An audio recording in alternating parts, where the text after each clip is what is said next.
Okay, ചെറിയൊരു issue വന്നാണ്. നമ്മൾ തുടങ്ങാം. സോറി കേട്ടോ, ചെറിയൊരു ടെക്നിക്കൽ ഇഷ്യൂ വന്നാണ്. നമ്മൾ വിഷയത്തിലേക്ക് കിടക്കട്ടോ.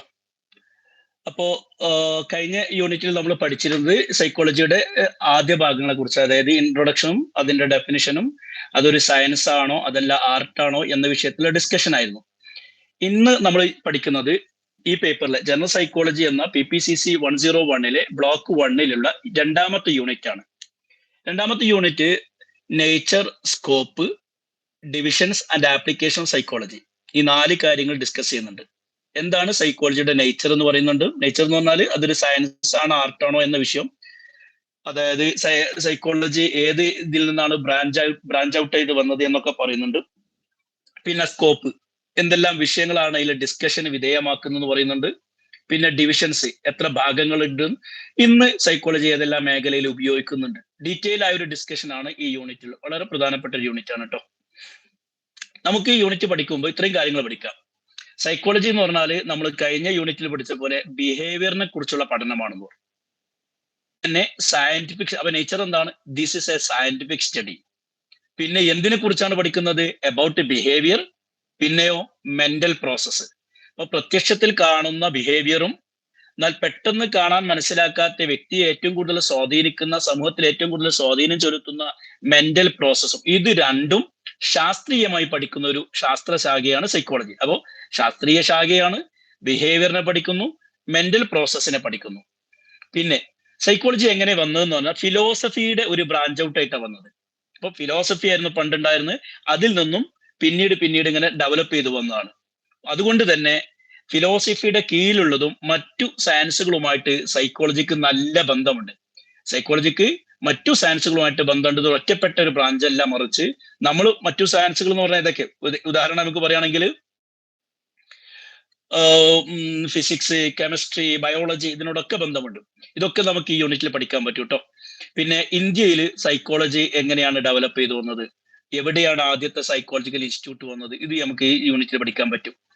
മാത്രമല്ല സൈക്കോളജിക്കൽ ഹെൽത്ത്, അതുപോലെ തന്നെ ഇമോഷണൽ പ്രോബ്ലംസ്, ഇതൊക്കെ തടുക്കാൻ വേണ്ടി എന്തെല്ലാം ടെക്നിക്കുകൾ, ടൂൾസുകളാണ് പിന്നീട് കണ്ടെത്തിയത് എന്നതും ഈ യൂണിറ്റിന്റെ ഭാഗമായിട്ട് നമുക്ക് മനസ്സിലാക്കാൻ പറ്റും. ഇനി നമുക്ക് യൂണിറ്റിലേക്ക് പ്രവേശിക്കാം. സൈക്കോളജി സയൻസ് എന്ന് പറയുകയാണെങ്കിൽ അതേ ഒരു ശാസ്ത്രീയമായ പഠനമാണ്. എന്തിനെ കുറിച്ചുള്ള പഠനമാണ്? ബിഹേവിയറൽ സയൻസിനെ കുറിച്ച്, മനുഷ്യന്റെ പെരുമാറ്റങ്ങളെ കുറിച്ച്, സമൂഹത്തിന്റെ പെരുമാറ്റത്തെ കുറിച്ചാണ് പഠിക്കുന്നത്.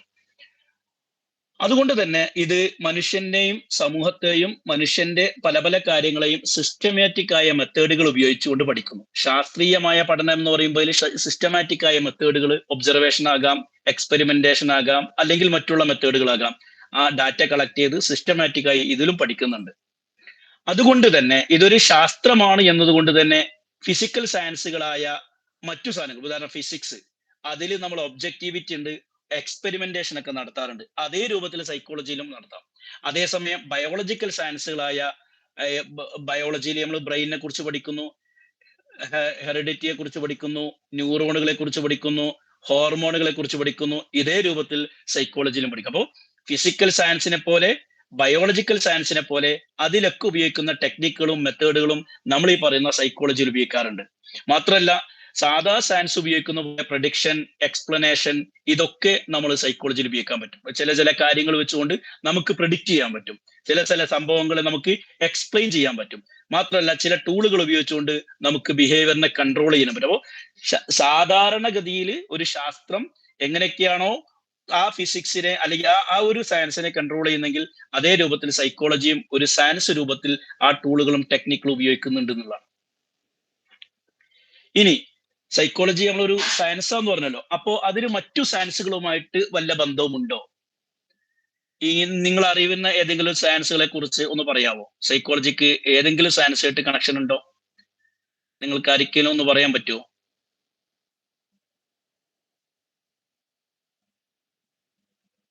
എന്റെ കൂടെ ഉണ്ടോ നിങ്ങൾ?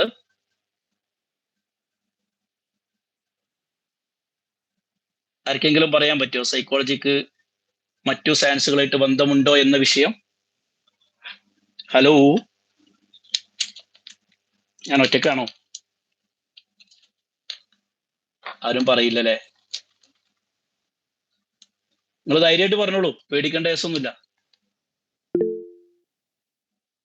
No idea. ഓക്കെ, അതെ. സൈക്കോളജിക്ക് മറ്റു സയൻസുകളുമായിട്ട് ബന്ധമുണ്ട്. അങ്ങനെ പറഞ്ഞാൽ സൈക്കോളജി ഒരു ഐസൊലേറ്റഡ് സയൻസ് അല്ല, മറ്റു സയൻസുകളുമായിട്ട് കണക്ഷൻ ഉള്ളതാണ്, ഐസൊലേറ്റഡ് അല്ല, ഒറ്റപ്പെട്ടതല്ല. അതുകൊണ്ട് തന്നെ ഈ മറ്റു സയൻസിൽ ഉണ്ടായിരുന്ന ഡെവലപ്മെന്റുകൾ സൈക്കോളജിയുടെ ഡെവലപ്മെന്റിന് അല്ലെങ്കിൽ സൈക്കോളജി ഉണ്ടായി വരാൻ സഹായമായി. അതുപോലെ സൈക്കോളജിയിൽ ഉണ്ടായ പുതിയ പുതിയ കണ്ടുപിടുത്തങ്ങളും ആ മേഖലയിൽ ഉണ്ടായ പുരോഗതിയും മറ്റു സയൻസിന്റെ വളർച്ചയ്ക്കും കാരണമായി നമുക്ക് മനസ്സിലാക്കാം. അതായത് പരസ്പര ബന്ധിതമാണ് പല സയൻസ്. ഉദാഹരണം ഫിസിക്സ് സൈക്കോളജി, സൈക്കോഫിസിക്സ്, ബയോസൈക്കോളജി, ബയോളജിയും സൈക്കോളജിയും, ബയോസൈക്കോളജി, കെമിസ്ട്രിയും സൈക്കോളജിയും, ഇങ്ങനെ വ്യത്യസ്തമായ നമ്മൾ സാധാരണ നേച്ചർ ബേസിക് സയൻസ് ആയിട്ട് പറയുന്ന ഫിസിക്സ്, കെമിസ്ട്രി, ബയോളജി, ഇതാണല്ലോ ബേസിക് സയൻസുകൾ. ഇതിനൊക്കെ സൈക്കോളജിയോട് ബന്ധമുണ്ട്. അതേ പ്രകാരം സൈക്കോളജിയിൽ നിന്നും മറ്റു സയൻസുകൾ ബ്രാഞ്ച് ഔട്ട് ആയിട്ടുണ്ട്. അങ്ങനെ പറഞ്ഞാൽ ഫിലോസഫിയുടെ ഒരു ചൈൽഡാണ് സൈക്കോളജി. സൈക്കോളജിക്ക് ശേഷമാണ് സോഷ്യോളജി വന്നത്, ആന്ത്രോപോളജി വന്നത്. അപ്പോ ഇത് അങ്ങോട്ടും അത് ഇങ്ങോട്ടൊക്കെ പരസ്പര ബന്ധമുണ്ട്. അതായത് ഇന്റർ ഡിസിപ്ലിനറി റിലേഷൻ ഉണ്ട്, അഥവാ ഇത് അങ്ങോട്ടും ഇങ്ങോട്ടും ഇന്റർ റിലേഷൻ ഉണ്ട്. അപ്പോ ഇതിലുള്ള ചില കോൺസെപ്റ്റുകൾ അതിലുപയോഗിക്കും, അതിലുള്ള കോൺസെപ്റ്റുകൾ ഇതിലുപയോഗിക്കും. ഉദാഹരണം ആറ്റിറ്റ്യൂഡ് എന്ന് പറഞ്ഞ സാധനം, അത് സൈക്കോളജിയിൽ ചർച്ച ചെയ്യുന്നുണ്ട്, എന്നാൽ സോഷ്യോളജിയിൽ അതിനേക്കാൾ അധികം ചർച്ച ചെയ്യുന്നുണ്ട്. അപ്പോ സോഷ്യോളജിയും സൈക്കോളജിയും ചേർന്ന് വന്ന സോഷ്യൽ ആറ്റിറ്റ്യൂഡ് വലിയൊരു വിഷയമാണ്. അപ്പൊ സൈക്കോളജിയിലെ ആറ്റിറ്റ്യൂഡ് എന്നുള്ള കോൺസെപ്റ്റ് അത് സോഷ്യോളജിയിലും വന്നു. ഇത് അങ്ങോട്ടും ഇങ്ങോട്ടും വന്നുകൊണ്ട് സോഷ്യൽ സൈക്കോളജി എന്ന പുതിയതിൽ പ്രധാന ഒരു വിഷയമാണ് ആറ്റിറ്റ്യൂഡ് എന്നുള്ളത്. ഇങ്ങനെ അങ്ങോട്ടും ഇങ്ങോട്ടും പരസ്പര ബന്ധിതമാണ്. പല കോൺസെപ്റ്റുകളും പല ആശയങ്ങളും ഇവിടുന്ന് അങ്ങോട്ടും അവിടുന്ന് ഇങ്ങോട്ടും പരസ്പരം ലേനാദേന കൈമാറ്റം ചെയ്യുന്നുണ്ട്. ഇനി നമുക്ക് ഈ സയൻസുകൾ തമ്മിൽ ബന്ധമുണ്ടോ എന്ന് ചോദിക്കും. അതെ, സൈക്കോളജി ശരിക്ക് ആ ഒരു സയൻസായി വരാൻ, ഇങ്ങനെ ഒരു പുതിയ ശാസ്ത്രമായി വരാൻ അതിന്റെ പിന്നിൽ പ്രവർത്തിച്ച, അല്ലെങ്കിൽ physiology, genetics, medicine, neurology, physics, chemistry, ഇവയൊക്കെ സഹായിച്ചിട്ടുണ്ട്. അതായത് ഫിസിയോളജിയിൽ പറയുന്ന, ഫിസിയോളജി എന്ന് പറഞ്ഞാൽ എന്താണ്, മനുഷ്യന്റെ ശരീരഘടനയെ കുറിച്ചാണ് പറയുന്നത്. ബ്രെയിനിനെ കുറിച്ചും ഹോർമോണിനെ കുറിച്ചും നെർവസ് സിസ്റ്റത്തെ കുറിച്ചും അതുപോലെ മറ്റുള്ള കാര്യങ്ങളെ കുറിച്ചാണ് ഫിസിയോളജിയിൽ ചർച്ച ചെയ്യുന്നത്. അപ്പോ പെർസെപ്ഷൻ എന്ന് പറഞ്ഞാല്, അല്ലെങ്കിൽ എന്താണ് സെൻസേഷൻ എന്നൊക്കെ പറഞ്ഞാൽ അതൊക്കെ ഫിസിയോളജിയുടെ ഭാഗമാണ്, അത് സൈക്കോളജിയിൽ ചർച്ച ചെയ്യുന്നുണ്ട്. ജെനറ്റിക്സ് അത് ബയോളജിയുടെ ഭാഗമാണ്. ജെനറ്റിക്സ് എന്ന് പറഞ്ഞാൽ ജനിതകമായിട്ട് നമുക്ക് അച്ഛനിൽ നമ്മയിൽ നിന്നോ സ്പേമിലൂടെ മേഖലയോടെ ജെനറ്റിക് ആയിട്ട് നമുക്ക് കൈമാറ്റം ചെയ്യുന്ന പല ഘടകങ്ങളും, അതിൽ പറയുന്ന പല കാര്യങ്ങളും സൈക്കോളജിയിൽ ആവശ്യമുണ്ട്. ചില മാനസിക രോഗങ്ങള്, ചില പ്രയാസങ്ങള്, ചില ബുദ്ധിമുട്ടുകള്, അതൊക്കെ പാരമ്പര്യമായി കിട്ടുന്നതാണ് നമ്മൾ പറയാം, അത് ജെനറ്റിക് ആണെന്ന് പറയും. ആ കുട്ടി എന്താ ഭയങ്കര ചൂടാണത്, അത് വാപ്പാന്റെ കാര്യമാണ്, ജെനറ്റിക്സ്. അല്ലെങ്കിൽ അതെന്താ അങ്ങനെ തണുത്തിരിക്കുന്നത്, അത് ഉമ്മാന്റെ കാര്യമാണ്, ജെനറ്റിക്. അതുപോലെ തന്നെ മെഡിസിൻ, മെഡിക്കൽ സയൻസിൽ ഉണ്ടായിരുന്ന പുരോഗതി സൈക്കോളജിയിൽ സഹായകമായിട്ടുണ്ട്. അപ്പോ മാനസിക രോഗങ്ങളെ കുറിച്ചുള്ള പഠനങ്ങൾ നടത്തി അതിനു മരുന്നുകൾ കണ്ടെത്തി. ഭയങ്കര സൈക്കോട്ടിക്കായ അല്ലെങ്കിൽ ന്യൂറോട്ടിക്കായ ആൾക്കാർക്ക്, ഭയങ്കര ഡിപ്രസീവ് ആയ ആൾക്കാർക്ക് മെഡിസിൻ കൊടുക്കേണ്ടി വരും. ചിലപ്പോൾ എന്താവും, ആന്റി ഡിപ്രസീവ് മെഡിസിൻ കൊടുക്കേണ്ടി വരും. അതല്ലെങ്കിൽ എന്താ പറയാ, ആകെ തണുത്തിരിക്കുന്ന ആൾക്കാരെ ഒന്ന് ഉഷാറാക്കാൻ വേണ്ടിയിട്ടുള്ള മെഡിസിൻ കൊടുക്കേണ്ടി വരും. അപ്പൊ ഇതൊക്കെ, അപ്പൊ മെഡിസിനിലെ മേഖലയിലെ വളർച്ചയും സൈക്കോളജി സഹായി. ന്യൂറോളജിയിലും തന്നെ ന്യൂറോണുകളെ കുറിച്ചുള്ള neuro physics, neuro psychology, physics, chemistry, ഇതൊക്കെ അങ്ങോട്ടും ഇങ്ങോട്ടും. അതുപോലെ തന്നെ അപ്പോ ഈ സയൻസുകളൊക്കെ സൈക്കോളജിയുടെ ഡെവലപ്മെന്റിൽ, സൈക്കോളജിയിൽ പുതിയ പുതിയ ആശയങ്ങൾ കൊണ്ടുവരാൻ സഹായിച്ചിട്ടുണ്ട്. എങ്കിൽ സൈക്കോളജി കാരണം സോഷ്യോളജിയിലും ആന്ത്രോപോളജിയിലും എക്കണോമിക്സിലും പൊളിറ്റിക്കൽ സയൻസിലും മാനേജ്മെന്റ് സ്റ്റഡീസിലും വലിയ പുരോഗതി ഉണ്ടായിട്ടുണ്ട്. അതായത് സൈക്കോളജിയിലെ പല കോൺസെപ്റ്റുകളും സൈക്കോളജിയിലെ പല തിയറീസും ഈ പറഞ്ഞ സോഷ്യോളജി, ആന്ത്രോപോളജി ഇവർ കടമെടുക്കാറുണ്ട്, എക്കണോമിക്സിൽ കടമെടുക്കാറുണ്ട്, പൊളിറ്റിക്കൽ സയൻസിലും. അറിയാലോ, പൊളിറ്റിക്കൽ സയൻസ് എന്ന അധികാരങ്ങളെ കുറിച്ചാണ്, എങ്ങനെ ജനങ്ങളുടെ അധികാരം സ്ഥാപിക്കാം. അപ്പോൾ ലീഡർഷിപ്പിനെ കുറിച്ച് അവിടെ പറയും, എങ്ങനെയാണ് ലീഡർഷിപ്പിന്റെ ക്വാളിറ്റി വർദ്ധിപ്പിക്കുന്നത്, സൈക്കോളജി പഠിപ്പിക്കുന്നുണ്ട്. ലീഡർമാരെ എങ്ങനെയാണ് ഉണ്ടാക്കിയെടുക്കേണ്ടത്, സൈക്കോളജി പഠിപ്പിക്കുന്നുണ്ട്. പൊളിറ്റീഷ്യൻസ് അങ്ങനെയല്ലേ, രാഷ്ട്രീയമായിട്ട് അങ്ങനെയാണ് വരുന്നത്. മാനേജ്മെന്റ് സ്റ്റഡീസ്, മാനേജ്മെന്റ് ക്വാളിറ്റീസ് വർദ്ധിപ്പിക്കേണ്ട, അല്ലെങ്കിൽ മാനേജർക്ക് ഉണ്ടായിരിക്കേണ്ട ക്വാളിറ്റി സൈക്കോളജി പറയുന്നുണ്ട്. മാനേജ്മെന്റ് എന്ന് പറയുന്ന ഒരു സാധനത്തിൽ സൈക്കോളജി പഠിക്കണം. അപ്പോൾ സൈക്കോളജിയിലെ പല തിയറികളും ഈ പറഞ്ഞ വിഷയങ്ങളുടെ ഡെവലപ്മെന്റ് സഹായകമായിട്ടുണ്ട്. എന്നാൽ നേരത്തെ പറഞ്ഞ ഫിസിയോളജിയിലെയും ജെനറ്റിക്കിലെയും മെഡിസിനിലെയും ന്യൂറോളജിയിലെയും പല പഠനങ്ങളും സൈക്കോളജിയുടെ ഡെവലപ്മെന്റ്, അപ്പൊ അങ്ങോട്ടും ഇങ്ങോട്ടും സഹായകമാണ്. ശരിക്കും പറഞ്ഞാൽ no science can develop independently. നമുക്കറിയാം, ഒരു സയൻസും സ്വമേധയ ഒറ്റയ്ക്ക് വളരില്ല, പരസ്പരം അങ്ങോട്ടും ഇങ്ങോട്ടും. നമ്മളിപ്പോൾ അയൽവാസികൾക്ക് സഹായിക്കുന്ന പോലെ അയൽവാസികൾ നമ്മളെ സഹായിക്കുന്ന പോലെ അങ്ങോട്ടും ഇങ്ങോട്ടും കണക്റ്റഡ് ആണ്. അങ്ങനെ പറഞ്ഞാൽ different scientific fields depend on each other finding of there. അപ്പോൾ ഈ ഒരു സാധനത്തിന്റെ ഡെവലപ്മെന്റ് വരുന്നത് മറ്റൊന്ന് കുറച്ച് കണ്ടെടുത്തിട്ടാണ്. അവിടെ പറഞ്ഞ കുറച്ച് കാര്യങ്ങൾ ഇവിടെ ഉപയോഗിക്കും, ഇവിടെ പറഞ്ഞ കാര്യങ്ങൾ മറ്റോടത്ത് ഉപയോഗിക്കും. പരസ്പര ബന്ധിതമാണ് ഈ സയൻസുകൾ മുഴുവൻ. ഒരു എക്സാമ്പിൾ പറയുകയാണെങ്കിൽ ഫിസിയോളജി എന്ന് പറഞ്ഞ സാധനം, അത് ശരിക്കും ബ്രെയിനിനെ കുറിച്ചും നെർവസ് സിസ്റ്റത്തെ കുറിച്ച് പഠിക്കാനാണ് ഉപയോഗിക്കുന്നത്. ജെനറ്റിക്സോ ഹെറിഡിറ്ററിയെ കുറിച്ചും ബിഹേവിയറിനെ കുറിച്ചാണ് പഠിക്കാൻ ഉപയോഗിക്കുന്നത്. മെഡിസിനോ മെന്റൽ ഹെൽത്ത് ട്രീറ്റ്മെന്റിനാണ് ഉപയോഗിക്കുന്നത്. സൈക്കോളജിയോ ലീഡർഷിപ്പ് മോട്ടിവേഷൻ സോഷ്യൽ ബിഹേവിയറിന് പഠിക്കുന്നു. Sociology anthropology. അപ്പൊ ഇത് അതിനും അത് ഇതിനൊക്കെ പരസ്പരം സഹായിക്കുകയും അങ്ങോട്ടും ഇങ്ങോട്ടും വളർച്ചയ്ക്ക് കാരണമാവുകയും ചെയ്തിട്ടുണ്ട്. ഇങ്ങനെ അങ്ങോട്ടും ഇങ്ങോട്ടും കാരണമായി പരസ്പരം വളരാൻ സഹായിക്കുന്ന ആ ഒരു പ്രതിഭാസത്തിന്റെ പേരാണ് ട്രാൻസാക്ഷണലിസം. എന്താ പേര്? ട്രാൻസാക്ഷണലിസം. ചോദിക്കാം, 3 മാർക്കിന് ചോദിക്കാൻ സാധ്യതയുണ്ട്. എന്താണ് ട്രാൻസാക്ഷൻ എന്ന് പറഞ്ഞാൽ? ഇവിടെയുള്ള പ്രശ്നങ്ങൾക്ക് പരിഹാരം അവിടുന്നും, അവിടെയുള്ള പ്രശ്നങ്ങൾക്ക് പരിഹാരം ഇവിടുന്നും. അതായത് അങ്ങോട്ടും ഇങ്ങോട്ടും പരസ്പരം ആശയ കൈമാറ്റം നടത്തി അങ്ങോട്ടും ഇങ്ങോട്ടും പരസ്പരം സഹായിച്ച് ഒരുപോലെ വളരുന്ന ഒരു സംവിധാനം. അപ്പൊ ഈ സയൻസ് അതിനെയും ആ സയൻസ് ഇതിനെയും പരസ്പരം സഹായിച്ച് രണ്ട് സയൻസും ഒപ്പം വളരുന്ന, അല്ലെങ്കിൽ ഒരു സയൻസ് മറ്റൊരു സയൻസിന്റെ വളർച്ചയ്ക്ക് കാരണമാകുന്ന ആ ഒരു പ്രോസസ്, ആ ഒരു പ്രതിഭാസം, ആ ഫിനോമിന, ഇതിനെയാണ് ട്രാൻസാക്ഷനിസം എന്ന് പറയുന്നത്. അങ്ങനെ പറഞ്ഞാൽ ജോയിന്റ് പ്രോബ്ലം സോൾവിങ് അപ്രോച്ച്. രണ്ടിലെയും പ്രശ്നം പരിഹരിക്കാൻ ഒരു solving problem. Scientist from multiple discipline collaborate. ഈ സയൻസിലെയും ആ സയൻസിലെയും ശാസ്ത്രജ്ഞന്മാർ പരസ്പരം സഹകരിക്കുന്നു. ഇപ്പൊ ന്യൂട്ടന്റെ ചില തിയറികൾ അത് സൈക്കോളജിയിൽ ഉപയോഗിക്കാൻ പറ്റും. സൈക്കോളജിയിലെ ചില കോൺസെപ്റ്റുകൾ അത് ബയോളജിയിൽ ഉപയോഗിക്കാൻ പറ്റും. ഇതിനെയാണ് അങ്ങനെ പറഞ്ഞാൽ focus on complex and large scale problems. നിസ്സാരമായ കാര്യങ്ങൾക്ക് പകരം ഇന്റർനാഷണൽ ലെവലിലുള്ള പ്രശ്നങ്ങളൊക്കെ പരിഹരിക്കും. ഉദാഹരണം, കോവിഡ് വന്നു. കൊറോണ വൈറസ് വന്ന് ആകെ ലോകം മുഴുവൻ ലോക്കായി. പരസ്പരം അങ്ങോട്ടും ഇങ്ങോട്ടും ഇടപഴകാൻ പറ്റാതെയായി. അത് ചെറിയൊരു കാരണം കൊണ്ട് പരക്കുന്നു. അത് കാറ്റ് കണക്കെ പടർന്നു പന്തലിച്ച് ജനങ്ങളെ കൊല്ലുന്നു എന്നൊരവസ്ഥ എത്തിയപ്പോ മെഡിസിനാണ് ഇവിടെ സഹായിക്കേണ്ടത്. ശരിയാണ്, മരുന്ന് കൊടുത്ത് കുറെയൊക്കെ കൺട്രോൾ ചെയ്തു. പക്ഷേ മരുന്ന് മാത്രം പോരാ. ജോലി നഷ്ടപ്പെട്ടതിന്റെ പേരിൽ, അല്ലെങ്കിൽ അടുത്ത ആൾക്കാർ മരണപ്പെട്ടതിന്റെ പേരിൽ പല ആൾക്കാരും ഡിപ്രസീവ് രോഗികളായി, ഒറ്റപ്പെട്ട് ലോക്ക്ഡൌൺ ആയതിന്റെ പേരിൽ പല ആൾക്കാർ തൂങ്ങി മരിക്കുക. അങ്ങനെ അപ്പോൾ മാനസിക പ്രയാസങ്ങൾ വന്നു. ഇവിടെ സൈക്കോളജിക്ക് ഇടപെടാൻ പറ്റും. അപ്പൊ കോവിഡിനാനന്തരം വന്ന കുടുംബ ബന്ധങ്ങള്, മറ്റുള്ളവർക്ക് സ്ക്രീൻ ഷെയർ ചെയ്യുന്നുണ്ടല്ലോ, കാണുന്നില്ല നിങ്ങൾക്ക്? എനിക്ക് സ്ക്രീന് ഷെയർഡ് ആണ്.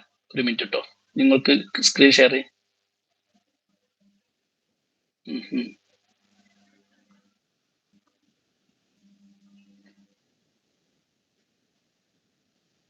ഇപ്പോ കാണുന്നുണ്ടോ?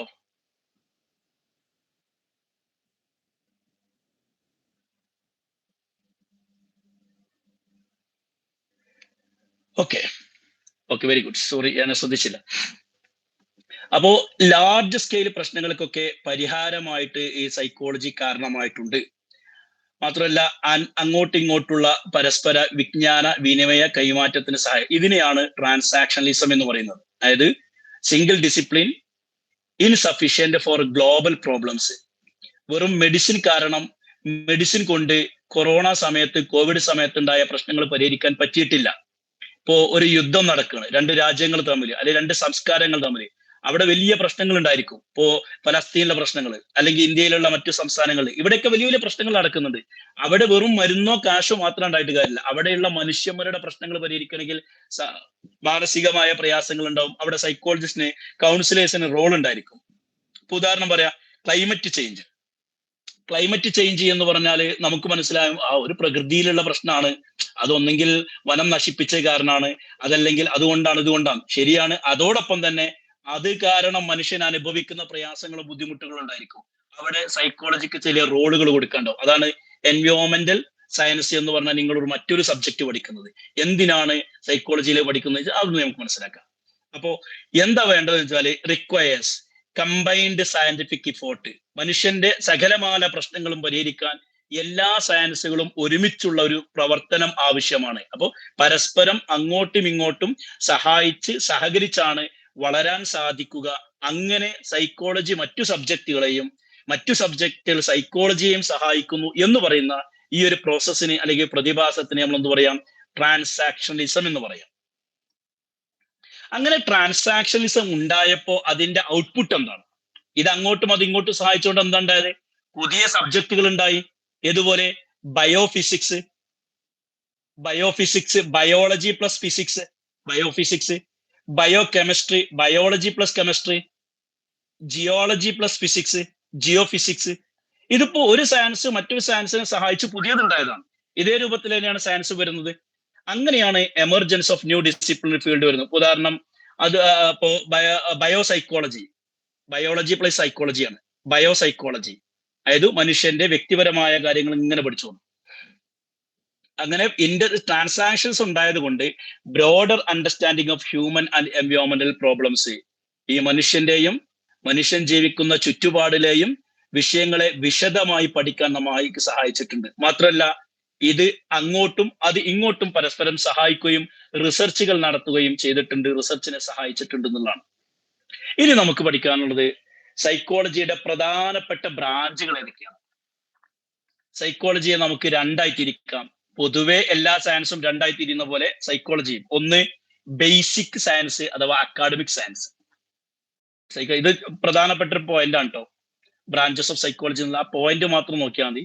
സൈക്കോളജി എന്ന് പറഞ്ഞാൽ മനുഷ്യന്റെ സ്വഭാവങ്ങളെ കുറിച്ചും മനുഷ്യന്റെ മാനസിക വ്യവസ്ഥകളെ കുറിച്ചും പഠിക്കാനുള്ളതാണല്ലോ. അത് രണ്ടായി തിരിക്കാം, ബേസിക് അല്ലെങ്കിൽ അക്കാഡമിക് സയൻസ്. അപ്പോൾ ബേസിക് സൈക്കോളജി, അക്കാഡമിക് സൈക്കോളജി എന്ന് പറയും. രണ്ടാമത്തത് അപ്ലൈഡ് സൈക്കോളജി. അപ്പൊ ഏത് സയൻസും രണ്ടെണ്ണമാണ്. ബേസിക് സയൻസ് ഉണ്ട് അഥവാ അക്കാഡമിക് സയൻസ് ഉണ്ട്, അതുപോലെ അപ്ലൈഡ് സയൻസ് ഉണ്ട്, അതുപോലെ തന്നെ സൈക്കോളജി. ഇനി ബേസിക് എന്ന് പറയുമ്പോൾ എന്താണ്? അതിൽ നമ്മൾ പഠിക്കുക വെച്ചാല് മനുഷ്യന്റെ പല പ്രശ്നങ്ങളും ഉണ്ടാവുമ്പോൾ അതിനെക്കുറിച്ച് കുറെ ചോദ്യങ്ങൾ ചോദിച്ച് ആ ചോദ്യങ്ങൾക്ക് ഉത്തരമായിട്ട് റിസർച്ച് ചെയ്ത് പലതും കണ്ടെത്തും. യൂണിവേഴ്സിറ്റി തലത്തിൽ റിസർച്ച് സെന്ററുകളിലൊക്കെ നടക്കുന്നതാണ്. അതാണ് നമ്മുടെ സ്കൂളിൽ പഠിപ്പിക്കുന്നത്, കോളേജുകൾ പഠിപ്പിക്കുന്നത്. അപ്പോൾ പല ആൾക്കാരും പഠനം നടത്തിയിട്ട് റിസർച്ച് ചെയ്ത് പുതിയ പുതിയ കോൺസെപ്റ്റുകളും തിയറികളും ഡെവലപ്പ് ചെയ്യുന്നു. അതാണ് അക്കാഡമിക് സയൻസ്. അതാണ് നമ്മൾ സ്കൂളിൽ കോളേജിൽ പഠിപ്പിക്കുന്നത്. എക്കണോമിക്സ് ആട്ടെ, പൊളിറ്റിക്സ് ആട്ടെ, ആന്ത്രോപോളജി ആട്ടെ, ഹിസ്റ്ററി ആട്ടെ, ജോഗ്രഫി ആട്ടെ, അതൊക്കെ ബേസിക് ആണ്, അക്കാഡമിക് സയൻസ് ആണ്. അതേ മനുഷ്യന്റെ ക്യൂരിയോസിറ്റി ഉണ്ടാകുക, ഒരു പ്രശ്നം എന്തുകൊണ്ട് അതുണ്ടായി, എന്തേ ഇത് ഇങ്ങനെ കൂടെ എന്നൊക്കെ ചോദിച്ചിട്ട് പുതിയ പുതിയ കണ്ടെത്തല്. ഫിസിക്സിലൊക്കെ അങ്ങനെ വരുന്നത്. ഇവിടെ സീക്സ് ഫണ്ടമെന്റൽ നോളജ്, അടിസ്ഥാനപരമായ അന്വേഷണം നടത്തിയിട്ട് അടിസ്ഥാനപരമായ പുതിയ വിവരങ്ങൾ കണ്ടെത്തുകയാണ് ബേസിക് സയൻസിൽ ഉണ്ടാകുന്നത്. ഇത് ഒരു പ്രാക്ടിക്കൽ യൂസിനുള്ളതല്ല, പുതിയ തിയറികളെ പറയുന്നുള്ളൂ. അത് യൂസ് ചെയ്ത് പരിഹരിക്കുമ്പോഴേക്കും എന്താവും? അപ്ലൈഡ് സയൻസ് ആവും. ഇപ്പൊ ഉദാഹരണം ന്യൂട്ടൺസ് ക്യൂരിയോസിറ്റി അല്ലെ. ന്യൂട്ടൺ ഒരിക്കൽ ഇരിക്കുന്ന സമയത്ത് തലയിൽ ആപ്പിൾ വീണു പോയി. അപ്പൊ അയാൾ എടുത്തു തിന്നില്ല. പിന്നെ എന്തുകൊണ്ട് ഇത് വീണു? അങ്ങനെ അതെന്തായി? ഒരു ലോ ഓഫ് ഗ്രാവിറ്റേഷൻ എന്ന് പറയുന്ന ഒരു സിദ്ധാന്തത്തിലേക്ക് അല്ലെങ്കിൽ കണ്ടുപിടുത്തത്തിലേക്ക് എത്തിച്ചു എന്നുള്ളതാണ്. അപ്പൊ ഒരു ക്യൂരിയോസിറ്റി ഭാഗമായിട്ട് അന്വേഷിച്ച് പുതിയ പുതിയ കോൺസെപ്റ്റുകളും തിയറികളും ഡെവലപ്പ് ചെയ്യുന്ന അങ്ങനെ ഒരു ഭാഗമുണ്ട്. അതാണ് ബേസിക് അക്കാഡമിക് സയൻസ് എന്ന് പറയുന്നത്. അത് സൈക്കോളജിയിലുണ്ട്. എന്നാൽ അതിന്റെ മറ്റൊരു വശമുണ്ട്, അപ്ലൈഡ്. തിയറികൾ ഇങ്ങനെ പറഞ്ഞിട്ട് ആ തിയറി ജീവിതത്തിൽ പ്രശ്നങ്ങൾക്ക് പരിഹാരമായിട്ട് അപ്ലൈ ചെയ്യാം, ലാബിലൊക്കെ ഉപയോഗിക്കുന്ന പോലെ. അതായത് അവിടെ റിസർച്ച് ചെയ്ത് കണ്ടെത്തി കോളേജിൽ നിന്ന് പഠിക്കുന്ന തിയറികളെ basic knowledge real life problem പരിഹരിക്കാൻ വേണ്ടിയിട്ട് ഉപയോഗിക്കുന്നതാണ് അപ്ലൈഡ് സയൻസ് എന്ന് പറയുന്നത്. അത് ഫിസിക്സിലുണ്ട് ആപ്ലിക്കേഷൻ. ഇപ്പൊ ന്യൂട്ടന്റെ പല തിയറികളും നമ്മൾ അപ്ലൈ ചെയ്തിട്ടാണ് ഫിസിക്സിലെ പുതിയ പുതിയ കണ്ടുപിടുത്തങ്ങൾ നടത്തുന്നത്. വിമാനങ്ങളാകട്ടെ, വാഹനങ്ങളാകട്ടെ, എയറോപ്ലെയിൻ, അങ്ങനെ ഇതെല്ലാ സാധനവും ശാസ്ത്രം എന്തെല്ലാം കണ്ടെത്തുന്നു അത് പല തിയറികളും ബേസ് ചെയ്ത്. അപ്പോൾ തിയറിറ്റിക്കൽ പഠനം അക്കാഡമിക്, അതിന്റെ ആപ്ലിക്കേഷൻ വരുമ്പോൾ അപ്ലൈഡ് സയൻസ്, അത് സൈക്കോളജിയിലുണ്ട്. പ്രാക്ടിക്കലിന്റെ പ്രോബ്ലം ഓറിയന്റഡ് ആയിരിക്കും. ഇവിടെ എന്തായിരിക്കും? തിയറി അല്ല പഠിക്കുക, കുറച്ച് പ്രോബ്ലം സോൾവ് ചെയ്യുക. അത് ഇങ്ങനെ ആവുമ്പോൾ അങ്ങനെ, അപ്പൊ ഇങ്ങനെ depend on the theories from the basic research. Basic റിസർച്ചിലുള്ള പല തിയറികളെയും കടമെടുത്ത് അതിന് പരിഹാരമായിട്ട് അത് പ്രാക്ടിക്കലി പ്രശ്നങ്ങൾക്ക് പരിഹരിക്കുന്ന ആ രീതിയാണ് അപ്ലൈഡ് സയൻസ്. ഉദാഹരണം engineering, education psychology, industrial psychologic ഉദാഹരണമാണ്. ഇപ്പോ എക്സാമ്പിൾ പറയുകയാണെങ്കിൽ ഇപ്പൊ ക്ലിനിക്കൽ സൈക്കോളജി എന്ന് പറഞ്ഞാൽ മനുഷ്യന്റെ മാനസിക പ്രയാസങ്ങൾക്കും പിരിമുറുക്കങ്ങൾക്കും പരിഹാരമായി കാണുന്ന ഒരു സൈക്കോളജിയാണ്. അപ്പോ സ്കിസോഫ്രീനിയ ആകാം, ബൈപ്പോളർ ആകാം, അതിൽ ഡിപ്രഷൻ ആകാം, പാരനോയിഡ് ആകാം, സ്കീസോയിഡ് ആകാം, പലതരത്തിലുള്ള പ്രശ്നങ്ങൾ മനുഷ്യനുണ്ടാകും. ന്യൂറോട്ടിക് ഉണ്ടാകാം, സൈക്കോട്ടിക് ഉണ്ടാകാം. ഈ പ്രശ്നങ്ങൾക്കൊക്കെ പരിഹാരം നിർദ്ദേശിക്കുന്നത് സൈക്കോളജിയിലെ പല പല ആശയങ്ങളാണ്. അതൊക്കെ പല തിയറിയിൽ നിന്നും കടമെടുക്കുന്നതായിരിക്കും. അപ്പോൾ ബിഹേവിയറിസം എന്നൊരു തിയറി ഉണ്ട്, അതിന് കടമെടുത്ത കുറെ സാധനങ്ങൾ, അത് അപ്ലൈഡ് സൈക്കോളജി. അല്ലെങ്കിൽ കൊഗ്നിറ്റീവ് സൈക്കോളജി എന്നൊരു തിയറി ഉണ്ട്, കൊഗ്നിറ്റീവിസം. അതല്ലെങ്കിൽ ജസ്റ്റാൾട്ട്, അതുമല്ലെങ്കിൽ സൈക്കോ ഡൈനാമിക്, സൈക്കോ അനലിറ്റിക്, ഇതൊക്കെ ഓരോ തിയറിയാണ്. ഫ്രോയിഡ് പറഞ്ഞ തിയറി ആകാം, അല്ലെങ്കിൽ ഓരോരുത്തരും പറഞ്ഞ ആ തിയറി ജീവിതത്തിൽ അപ്ലൈ ചെയ്തുകൊണ്ട് CBT എന്ന ടെക്നിക്ക്, കൊഗ്നിറ്റീവ് ബിഹേവിയർ തെറാപ്പി, അപ്പൊ അപ്ലൈഡ് ആയി.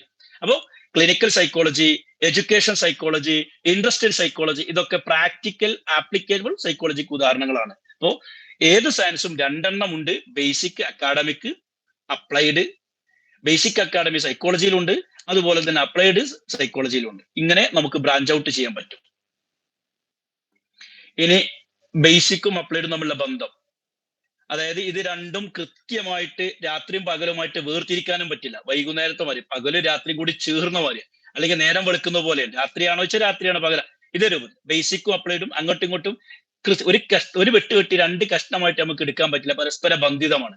അതായത് ബേസിക് റിസർച്ചിലൂടെ പ്രാക്ടിക്കൽ ആപ്ലിക്കേഷൻസ് ഉണ്ടാകുന്നു, അപ്ലൈഡ് റിസർച്ചിലൂടെ പുതിയ തിയറികൾ അഥവാ ബേസിക് റിസർച്ചുകൾ ഉണ്ടാകുന്നു, ബേസിക് ഇത് ഉണ്ടാകുന്നു.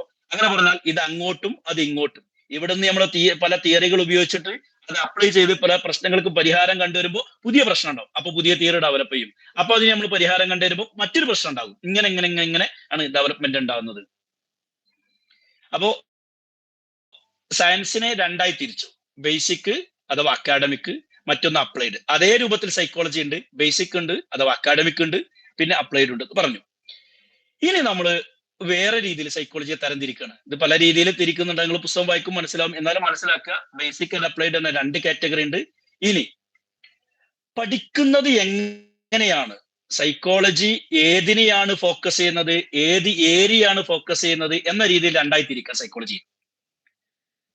പരമേശ്വരൻ ബീന ഇന്ത്യൻ സൈക്കോളജിസ്റ്റ് ആണ് കേട്ടോ. 1988 ഇന്ത്യൻ സൈക്കോളജികളായ പരമേശ്വരൻ ആൻഡ് ബീന, അവർ രണ്ടുപേരും പറയുന്നത് വെച്ചാല് പഠനം ഏത് രീതിയിൽ എവിടെ ഫോക്കസ് ചെയ്യുന്നു, സൈക്കോളജിയിലെ പഠനം എവിടെയാണ് ഫോക്കസ് ചെയ്യുന്നത്, എങ്ങനെയാണ് പഠിക്കുന്നത് എന്ന രീതിയിൽ സൈക്കോളജിയെ രണ്ടായി തിരിക്കാം.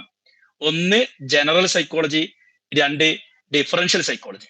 ഇപ്പൊ നേരത്തെ നമ്മൾ പറഞ്ഞ എന്താണ്? Basic psychology, applied psychology. Basic എന്ന് പറയുമ്പോൾ തിയറികൾ ഡെവലപ്പ് ചെയ്യുന്നു, ആശയങ്ങൾ കണ്ടെത്തുന്നു. അപ്ലൈഡ് എന്ന് പറയുമ്പോൾ ആ തിയറി, ആ ആശയങ്ങൾ ജീവിതത്തിലെ പ്രശ്നങ്ങൾക്ക് പരിഹാരമായി കണ്ടെത്തുന്നു. രണ്ടാമത്തത് പരമേശ്വരൻ ബീന, ഇവരുടെ ഒരു ക്ലാസിഫിക്കേഷൻ ആണ്. ഇവർ പറഞ്ഞ് സൈക്കോളജി രണ്ടെണ്ണം ഉണ്ട്: general psychology, differential psychology. Clear ആവുന്നുണ്ടോ?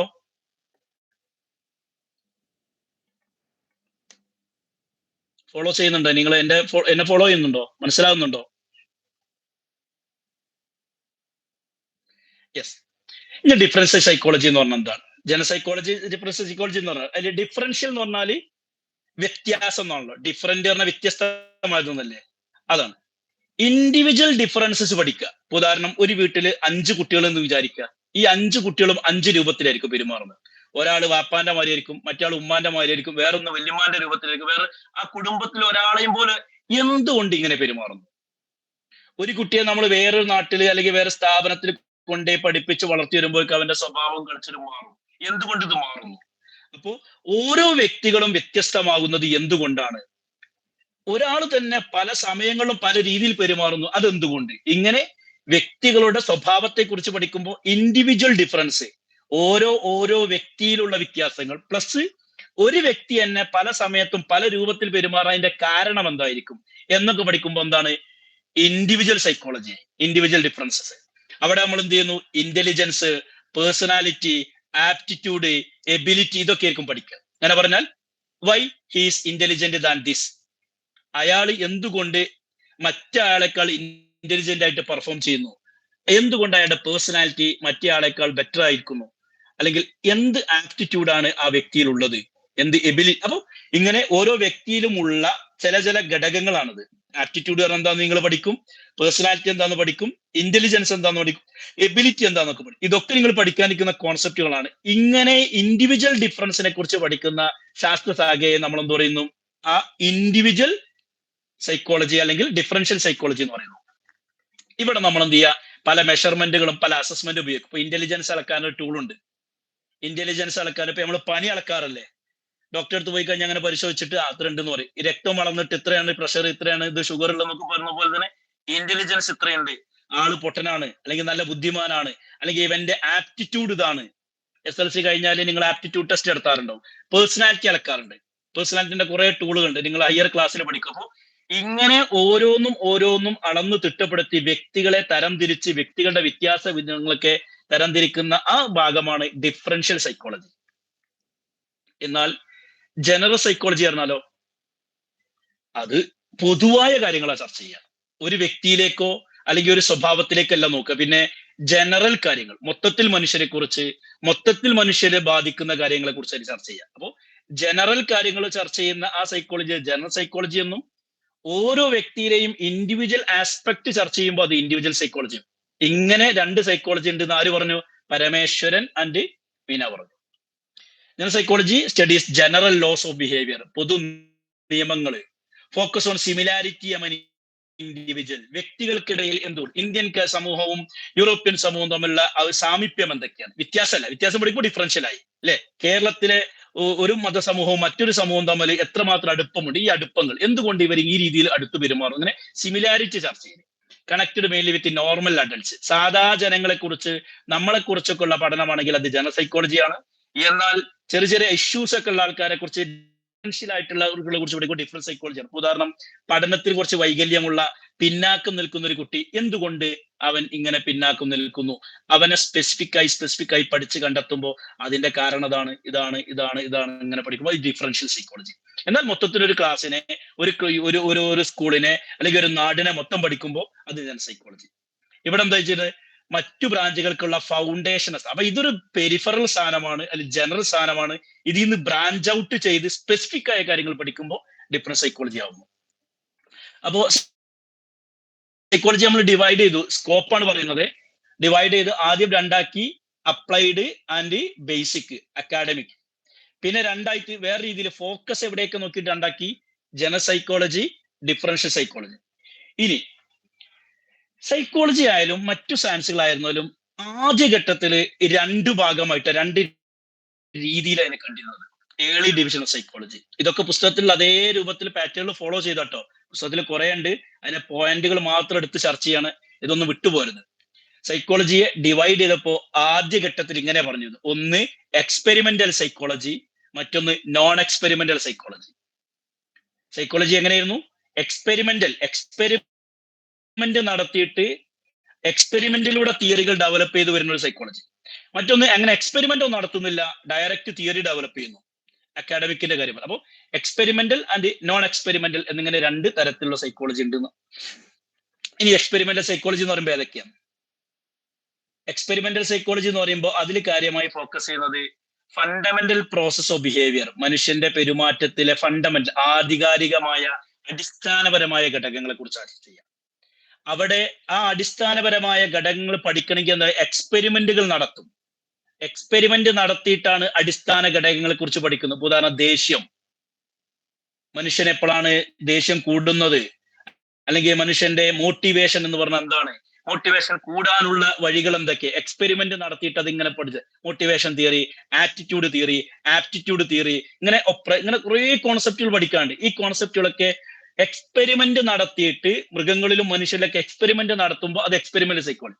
ഇവിടെ കൺട്രോൾഡ് ഒബ്സർവേഷൻ. എക്സ്പെരിമെന്റ് എന്ന് പറയുമ്പോൾ തന്നെ നമുക്ക് മനസ്സിലാക്കുക, ഒരു ലാബിൽ കൊണ്ടുപോയിട്ട് അല്ലെങ്കിൽ പ്രത്യേക സംവിധാനത്തിൽ നടത്തും, അപ്പൊ കൺട്രോൾ ഉണ്ടായിരിക്കും. Controlled observation. ഇപ്പൊ ഉദാഹരണം, നമ്മൾ ഒരു കൂട്ടിലിട്ട കോഴിയെ, ഒരു പൂച്ചയെ നമ്മൾ നിത്യം ഇങ്ങനെ നിരീക്ഷിക്കുകയാണ് എന്ന് വിചാരിക്കുക, അല്ലെങ്കിൽ ഒരു വീട്ടില് നട്ടു വളർത്തുന്ന ചെടിയെ ഡെയിലി ഇങ്ങനെ നിരീക്ഷിക്കുന്നു, ഒബ്സർവ് ചെയ്യുന്നുണ്ടെങ്കിൽ അത് കൺട്രോൾഡ് ഒബ്സർവേഷൻ ആണ്. അപ്പൊ ഇതിന് ദിവസം വെള്ളം പാർന്നു കൊടുക്കുന്നു, വളം ഇട്ട് കൊടുക്കുന്നു, ഇങ്ങനെ നമ്മളിങ്ങനെ എക്സ്പെരിമെന്റ് ചെയ്ത് കൊണ്ടുവരുമ്പോൾ എക്സ്പെരിമെന്റൽ കൺട്രോൾഡ് ആണ്. ഇങ്ങനെ പഠിക്കുന്നത്. ഇതാണ് സയന്റിഫിക് സ്റ്റഡിയുടെ ഫൗണ്ടേഷൻ ആയിട്ട് ഉപയോഗിക്കുന്നത്. ഇനി ഈ എക്സ്പെരിമെന്റ് നടത്തിയിട്ട്, ഒബ്സർവേഷൻ നടത്തിയിട്ട് നടത്തുന്ന ആ സൈക്കോളജിയിൽ എന്തൊക്കെ പഠിക്കുക? ആ സൈക്കോളജിയിൽ പഠിക്കുന്ന പ്രധാനമായിട്ട് ലേണിംഗ്, മെമ്മറി. മനുഷ്യന്റെ പഠനം എന്ന് പറഞ്ഞാൽ എന്താണ്, ഓർമ്മ എന്ന് പറഞ്ഞാൽ എന്താണ്, ഓർമ്മശക്തി എന്ന് പറഞ്ഞാൽ എന്താണ്, ലേണിംഗ് എങ്ങനെ കൂട്ടാൻ പറ്റും, ഓർമ്മ എങ്ങനെ കൂട്ടിക്കൊണ്ടുവരാൻ പറ്റും, ലേണിംഗ് എന്തുകൊണ്ട് കുറയുന്നു, ഓർമ്മ എന്തുകൊണ്ട് നഷ്ടപ്പെട്ടു പോകുന്നു, ഇങ്ങനെയുള്ള സാധനങ്ങൾ. അതായത് റിസർച്ച് നടത്തി, ഒബ്സർവ് ചെയ്തിട്ട്, എക്സ്പെരിമെന്റ് നടത്തിയിട്ട് പഠിക്കുന്ന അപ്ലൈഡ് സൈക്കോളജിയിലുള്ള, എക്സ്പെരിമെന്റൽ സൈക്കോളജിയിൽ ചർച്ച ചെയ്യൽ ഏതൊക്കെ? ലേണിങ്ങിനെ കുറിച്ച് ചർച്ച ചെയ്യും, മെമ്മറിയെ കുറിച്ച് ചർച്ച ചെയ്യും, തിങ്കിങ്, റീസണിങ്, ഇതൊക്കെ നിങ്ങൾക്ക് ഓരോ ചാപ്റ്ററായിട്ട് പഠിക്കാനുള്ളതാണ്. ലേണിംഗ് എന്ന് പറഞ്ഞാൽ ചാപ്റ്റർ നമ്പർ 6 ലേണിംഗ് ആണ്, 7 മെമ്മറി ആണ്, തിങ്കിങ് വേറെ യൂണിറ്റ് ആണ്. അങ്ങനെ ലേണിങ്ങിനെ കുറിച്ചും മെമ്മറിയെ കുറിച്ചും തിങ്കിങ്ങിനെ കുറിച്ചും റീസണിങ്ങിനെ കുറിച്ചും സെൻസേഷൻ ആൻഡ് പെർസെപ്ഷൻ അടുത്ത യൂണിറ്റ് അതാണ്. മോട്ടിവേഷൻ, ഇമോഷൻ 8ഉം 9ഉം യൂണിറ്റുകളാണ്. ഫിസിയോളജിക്കൽ, ഇതൊക്കെയാണ് എക്സ്പെരിമെന്റൽ സൈക്കോളജിയിൽ പഠിക്കുക. അപ്പോ ഒബ്സർവേഷൻ വഴിയിലൂടെ എക്സ്പെരിമെന്റ് നടത്തിയിട്ട് സൈക്കോളജി ഡെവലപ്പ് ചെയ്ത് വന്നിട്ടുണ്ട്, അല്ലെങ്കിൽ അങ്ങനെ സൈക്കോളജിയുടെ ഭാഗമുണ്ട്. അങ്ങനെയുള്ള സൈക്കോളജി നമ്മൾ എക്സ്പെരിമെന്റൽ സൈക്കോളജി എന്ന് പറയും. അതിൽ ഇതൊക്കെയാണ് പഠിക്കുക: learning, memory, thinking, reasoning, sensation and perception, motivation, emotion, physiological basis of behaviour, ഇതൊക്കെയാണ് അവിടെ പഠിക്കുക എക്സ്പെരിമെന്റൽ സൈക്കോളജിയിൽ കേട്ടോ. എന്നാൽ എക്സ്പെരിമെന്റ് ഒന്നും ഇല്ലാത്ത ചില സൈക്കോളജി, നോൺ എക്സ്പെരിമെന്റൽ ബ്രാഞ്ച്, ഇവിടെ എന്താ ചർച്ച ചെയ്യുക? കോംപ്ലക്സ് ഫിസിയോളജിക്കൽ ഫിനോമിന, ഒന്നും കൂടി സങ്കീർണമായ, എക്സ്പെരിമെന്റ് ഒന്നും അത്ര നടത്താൻ പറ്റിക്കൊള്ളുന്നില്ല. അവിടെ പിന്നെ എന്താണ്? കൺട്രോൾഡ് സെറ്റിംഗ് അല്ല, അൺകൺട്രോൾഡ് സെറ്റിംഗ് ആയിരിക്കും ഉപയോഗിക്കുന്നത്. ഇവിടെ മനുഷ്യന്റെ ഓരോ വ്യക്തിയിലേക്കും നോക്കുന്നില്ല, പിന്നെ മൊത്തത്തിലാണ് പഠിക്കുന്നത്. മനുഷ്യൻ ഒരു പ്രത്യേക സാഹചര്യത്തിൽ സാമൂഹികമായി ഇടപെടുമ്പോൾ, അപ്പോൾ പെരിഫറൽ ആയിട്ട് പഠിക്കുന്നതാണ് നോ എക്സ്പെരിമെന്റൽ. അപ്പൊ എക്സ്പെരിമെന്റൽ എന്ന് പറയുമ്പോൾ സ്പെസിഫിക് ആയി ഒരു പ്രത്യേക സാഹചര്യത്തിൽ നിരീക്ഷണം നടത്തിയിട്ട് അങ്ങനെ പഠിക്കുമ്പോൾ എക്സ്പെരിമെന്റൽ. അങ്ങനെ വരുമ്പോൾ പഠന വൈകല്യം, ഓർമ്മ, ബുദ്ധി, ചിന്ത, പ്രശ്നപരിഹാര കഴിവ്, ഇങ്ങനെയുള്ള വിഷയങ്ങളൊക്കെ ചർച്ച ചെയ്യാം. എന്നാൽ നോൺ എക്സ്പെരിമെന്റൽ എന്ന് പറഞ്ഞാലോ അങ്ങ് ഇതിനേക്കാൾ കുറച്ചുകൂടി സങ്കീർണമായ വിഷയങ്ങളായിരിക്കും ചർച്ച ചെയ്യുക. പക്ഷെ കൺട്രോൾഡ് സെറ്റിംഗ് ആയിരിക്കില്ല, മറിച്ച് ഓപ്പൺ ആയിരിക്കും. ഇവിടെ വ്യക്തിയുടെ ചില പ്രത്യേക കാര്യങ്ങളിലേക്കല്ല, മറിച്ച് മൊത്തത്തിലേക്കാണ് ചർച്ച ചെയ്യുന്നത്.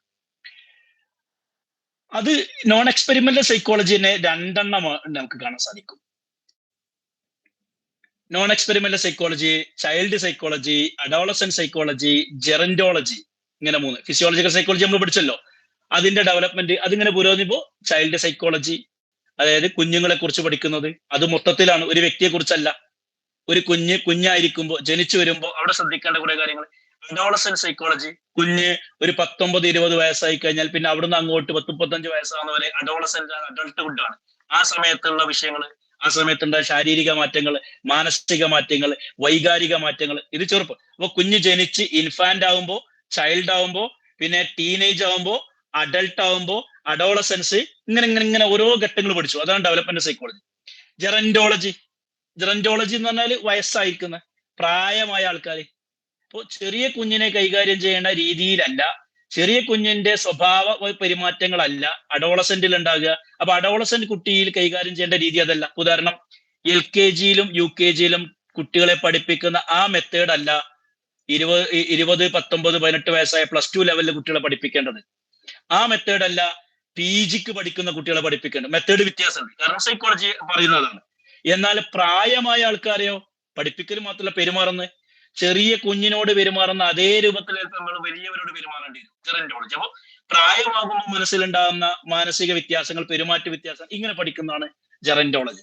അപ്പോ എക്സ്പെരിമെന്റൽ സൈക്കോളജിയിൽ നിന്ന് മാറിയിട്ട് നോൺ എക്സ്പെരിമെന്റൽ സൈക്കോളജിയിൽ വരുന്നതാണ് ഇതൊക്കെ.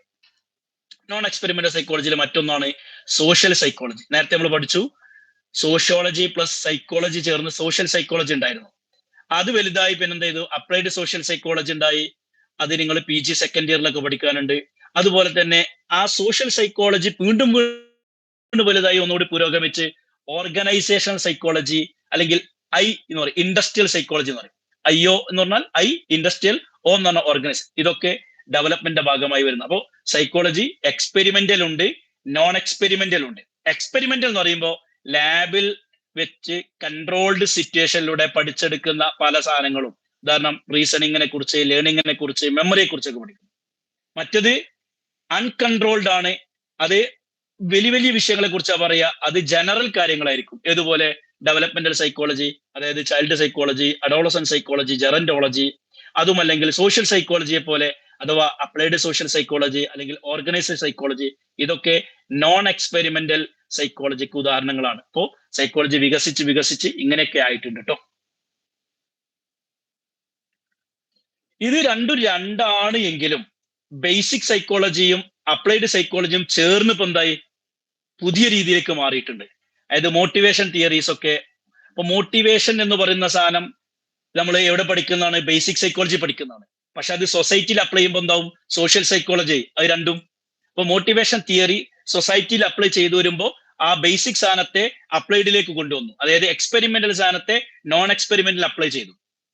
Learning theories. ലേണിംഗ് തിയറി എന്ന് പറഞ്ഞാൽ നമ്മൾ പഠിച്ചു അത് ബേസിക് സൈക്കോളജിയാണ്, അല്ലെ? എക്സ്പെരിമെന്റൽ സൈക്കോളജിയാണ്. പക്ഷെ ആ തിയറി ക്ലാസ് റൂമിലേക്ക് അപ്ലൈ ചെയ്യുമ്പോൾ, ആ തിയറി കോളേജ് സിലബസിൽ അപ്ലൈ ചെയ്യുമ്പോൾ അതെന്തായി?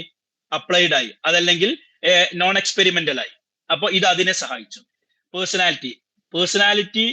Personality theories. കേൾക്കുന്നില്ല?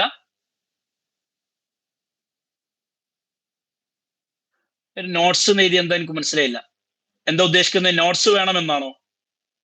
നോട്ട്സ് നമ്മൾ പ്രൊവൈഡ് ചെയ്യും. ക്ലാസ്സിന് ശേഷം നമ്മൾ നോട്ട്സ് കൊടുക്കുന്നതായിരിക്കും കേട്ടോ. ഇനി നമ്മൾ സൈക്കോളജിയുടെ സ്കോപ്പിനെ കുറിച്ച് പറയാം. അപ്പോൾ സൈക്കോളജിന്റെ ഡെവലപ്മെന്റ് ഇങ്ങനെ പറഞ്ഞു. ബേസിക് സൈക്കോളജി, എക്സ്പെരിമെന്റൽ സൈക്കോളജി, പിന്നെ ഇങ്ങനെ വന്ന് ഓക്കെ. സൈക്കോളജിയുടെ സ്കോപ്പിനെ കുറിച്ചാണ് ചർച്ച ചെയ്യുന്നത്.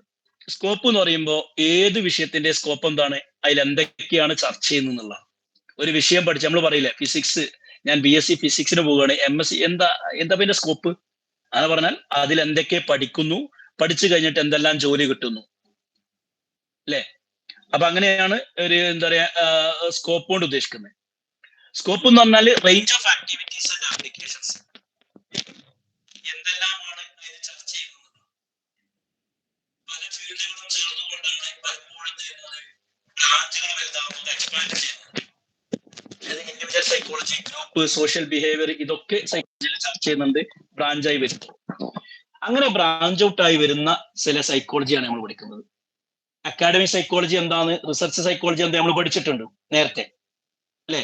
ബേസിക് തിയറീസ് പറയുന്നതാണ് അക്കാഡമിക് സൈക്കോളജി അല്ലെങ്കിൽ റിസർച്ച് സൈക്കോളജി നമ്മൾ പറഞ്ഞത്. അതിൽ ഏതൊക്കെ വരും നോക്ക്.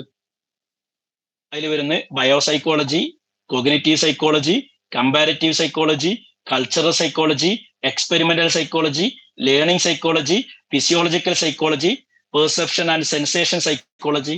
ഇതൊക്കെ അക്കാദമിക് അല്ലെങ്കിൽ റിസർച്ച് സബ് ഫീൽഡിൽ വരുന്നതാണ്. അപ്പോ സൈക്കോളജി ഇങ്ങനെ വികസിച്ച് വന്ന് രണ്ടായി.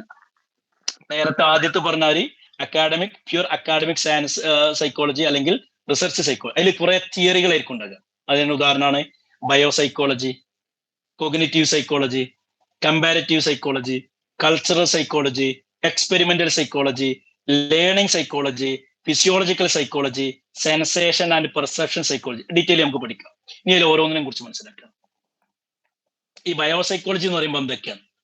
ബയോ എന്ന് പറയുമ്പോൾ തന്നെ മനസ്സിലാക്കുക, ബയോളജിക്കൽ ബിഹേവിയർ, ഒരാളുടെ ജന്മനായുള്ള അല്ലെങ്കിൽ അദ്ദേഹത്തിന്റെ ജനറ്റിക് ആയിട്ട് കിട്ടുന്ന കുറെ കാര്യങ്ങൾ. ഉദാഹരണം ബ്രെയിന്, നെർവസ് സിസ്റ്റം, ഹോർമോൺ, അല്ലെ?